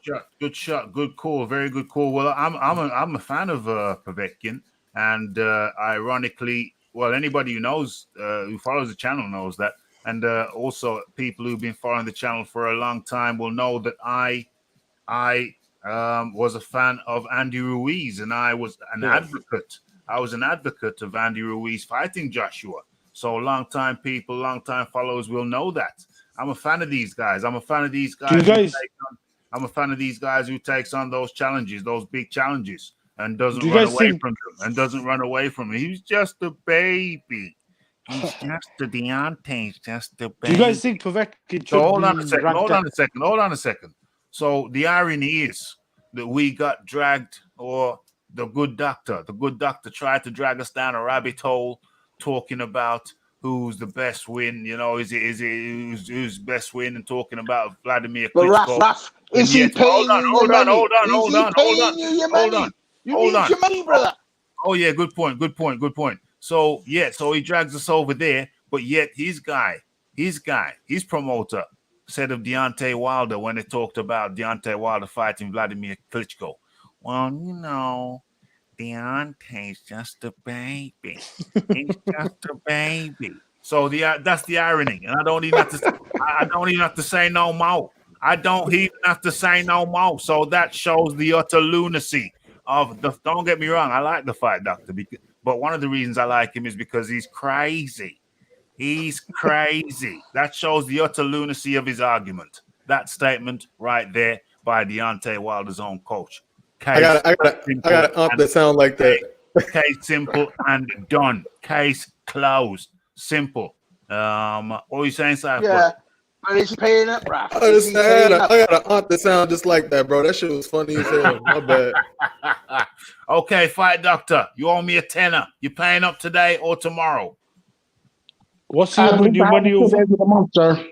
So end of the month. Okay, fair enough. The fight doctor just said he'll pay up at the end of the month. I did say the 31st of December. The fight doctor has acknowledged you will honor his agreement, and so it's all. I applaud you, brother. I applaud you. What's over? What fight did fight doctor predict wrong? No. What it was is that we said there was a bet on whether Deontay Wilder would take Tyson Fury to court, and fight doctor said yes. I said no. And he's got till the 31st. I extended it not just till the fight date or whenever the fight date should have been. I extended it to the end of December. So I extended it to the 31st of December, and the fight doctor has confirmed he will. He acknowledges the bet, and he will pay up at the end of the month. So I was going to say, can I say, Raphie? I was just going to say, I think Povetkin should be ranked number 3 because if you look at it recently, Ring Magazine. We're not going to get into that now. You know why? We're not going to get into it because it's the end of the show. But I hear what you're saying. Yeah, it should be ranked number 3. They had Dillian White. Dillian White number 3. I think they should have waited once Povetkin beat White because Fury knocked out Wilder. Now it's a bad loss. I think they should have just moved up Povetkin to number 3. And Povetkin hasn't lost to anyone outside Joshua since. There's an argument for that. There's an argument for that. It's a good argument. But you know what? We have come to the end of the show. And it has been a good one. I thank and applaud everyone for taking the time to come through. Whether you're in the chat or on the panel. Well, no, I thank everybody who's in here. And the people who come on the panel, got to give them an extra dab. Got to give them an extra dab for that because they're taking time out of their day to join in the conversation and joining in the conversation that only serves to entertain me, entertain you, everybody. The show is for everybody, sane or insane. In the membrane. Can I say something, Raph? It's been a pleasure. Everybody's got his chance to go around the panel, go around the table. So your final words, Leighton Evelyn. Yeah, it's been a pleasure. Even fight doctor. I love you, mate. Your quality. Love you too, brother. It's been an absolute pleasure. Absolute pleasure. I'm from I'm across the pond from you. It's nice to hear different views. Whether they're delusional or not, it don't matter. It's still good. So that was Leighton Evelyn. Thank you, Leighton Evelyn, for jumping in. And then there was how many? Then there was 5. Who we got here? We got the Hamed. Final words, Hamed. I just want to say thanks for having me on, Raphie. It was a good debate. I came on because I thought it was going to be heated, and I thought one guy was saying one thing, the other guy was saying the other. But I do think you guys put on a good show. It was a good heated debate, and I think tomorrow is, I think people got to give Joshua credit if he wins. Yeah. Pulev is another top 10 guy. He's already beaten Povetkin, Parker, Klitschko. At the same time, I think once that fight's over, and if Joshua wins emphatically, I think we do need to see the Fury Joshua fight, and that's a good fight, whatever, the biggest fight to be made, I think, in boxing, but a good show, and we'll see how the fight plays out. I certainly wouldn't rule out Pulev, but I think at this stage of Joshua's career, he should win, and I think maybe mid to late TKO is probably a safe bet, but I wouldn't be surprised if it goes the distance. But I'm looking forward to the fight. I'm looking forward to the other fights. But thanks for having me on. Good show. And I'll catch you up with you and the rest of the panel soon. 100%. That was Hamed. Thank you for coming on and giving your point of view. That was Hamed. Thank you, Hamed. And then there were 4. What are we going with? Marla. Your final words, please, Marla. Oh, yeah, it's good to be back on again, having a chat. It was an interesting one today, but yeah, and just enjoy the fights tomorrow, and hopefully next year we can get this damn COVID under control and we can get some big fights. Yeah, 100%, 100% undisputed would be nice as well, Marla. Yeah, that's right. Yeah, man. What I'd love to see AJ fight Fury. Yeah, and then the winner fight Wilder. Oh, that would be beautiful. That would be beautiful, man. Beautiful. Yep. Okay, that was Marla all the way from down there in New Zealand. Thank you very much, Marla. Have a blessed day. Oh, good, man. Okay, and then there were 3. Saif Bud, come with it. Come with it. Thanks for jumping on.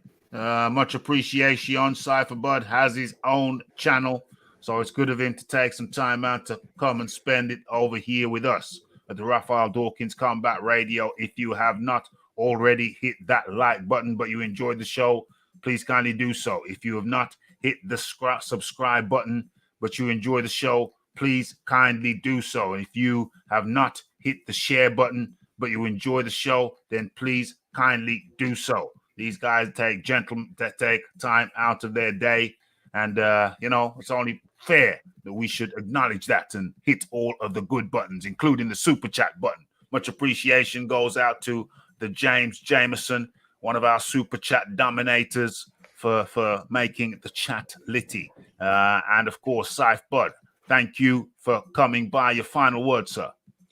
Hey, thanks for having me, man. I'm probably finna go on live in about a good 15 minutes or whatever. I'm finna go ahead and get my grinder and, you know what I'm saying, talk about some. Check him out. Check out Saif Bud. He's going live in about 15, 20 minutes. Yeah, Fighting Words with Saif Bud. I put a link in the private, man. You want to drop it in the link drop the link in the chat for me. I appreciate it. Drop it in the permanent comment section. It's down there. I ain't got no, for some reason I ain't got no wrench yet, Raphie. So shit, I just put it in the private chat. Drop it in. You just drop it. No, just drop it in the proper comment section in YouTube. Okay. Yeah, comment section, man. Yeah, that's what's up. I'm finna get my grinder and probably roll up a couple of them or whatever. But my whole point is this: I'm gonna talk about this weekend's picks or whatever, and you know what I'm saying I might even disclose what I'm gonna put down on the fights or whatever.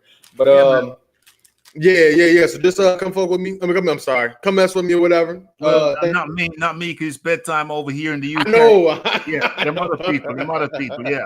Yeah, man. So I'm gonna get up with you, man. Hey. Have a good night, fam. Cheers. Hey, 100%. That was Saif Bud. He's going live in about half an hour. Go check him out. That's Fighting Words with Saif Bud. And now there were 2. No, only 2.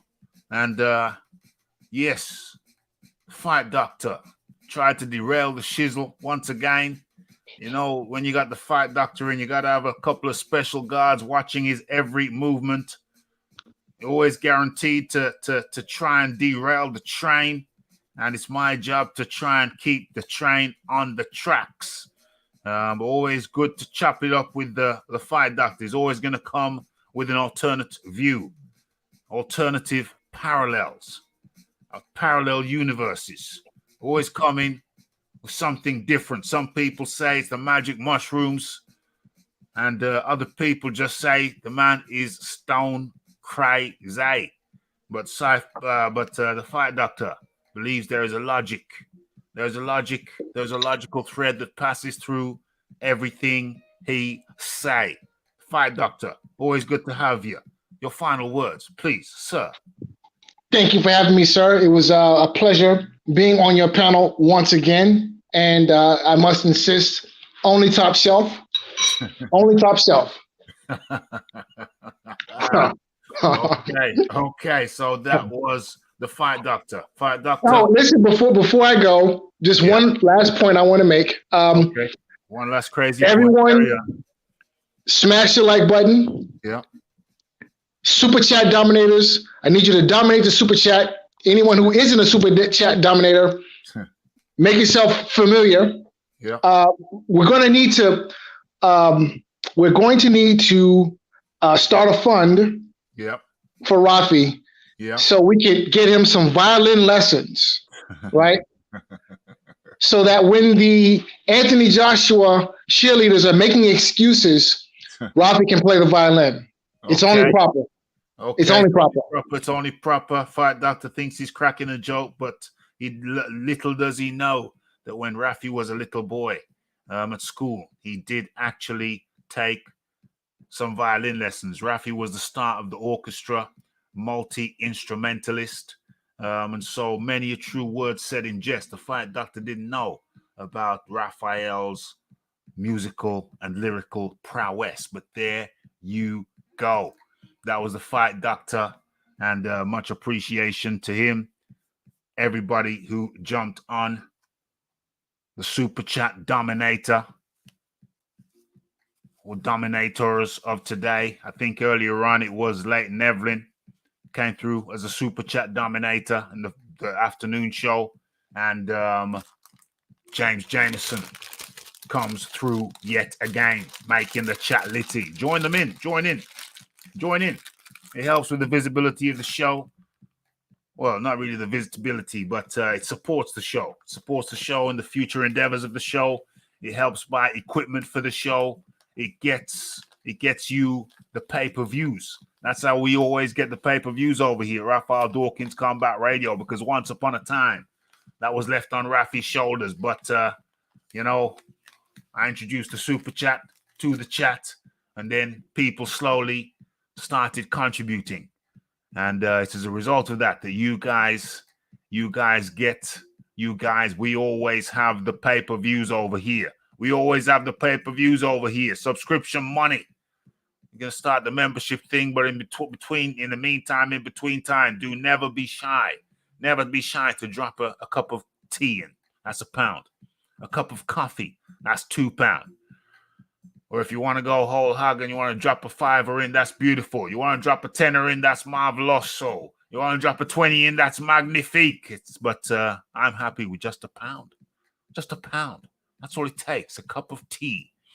And great show, guys. Great show to everybody. Thank you to everybody who took the time out to come over here. Enjoy, comment, you smash the like button, all the good buttons. And, we're going to be back here tomorrow to cover the fight, the Anthony Joshua versus Pulev. It's going to be covering it right here on Raphael Dawkins Combat Radio. I think we'll probably be going live around 8:30? Around 8:30. I want to miss out a lot of the crap. So about 8:30, could be a bit earlier. But, around 8:30, you'll see how it goes. We'll see how it goes. Okay. So, it's Raphael Dawkins. It's the Combat Radio. It's the like. It's the subscribe. It's the comments. It's the shares. And it is the hitting that bell icon to stay updated with news and notifications. And don't forget about the live show. Don't forget to follow me on Twitter. It's the Raphael Dawkins. It's the Combat Radio. And we are very notorious around these parts. Last thing that I can say is blessed.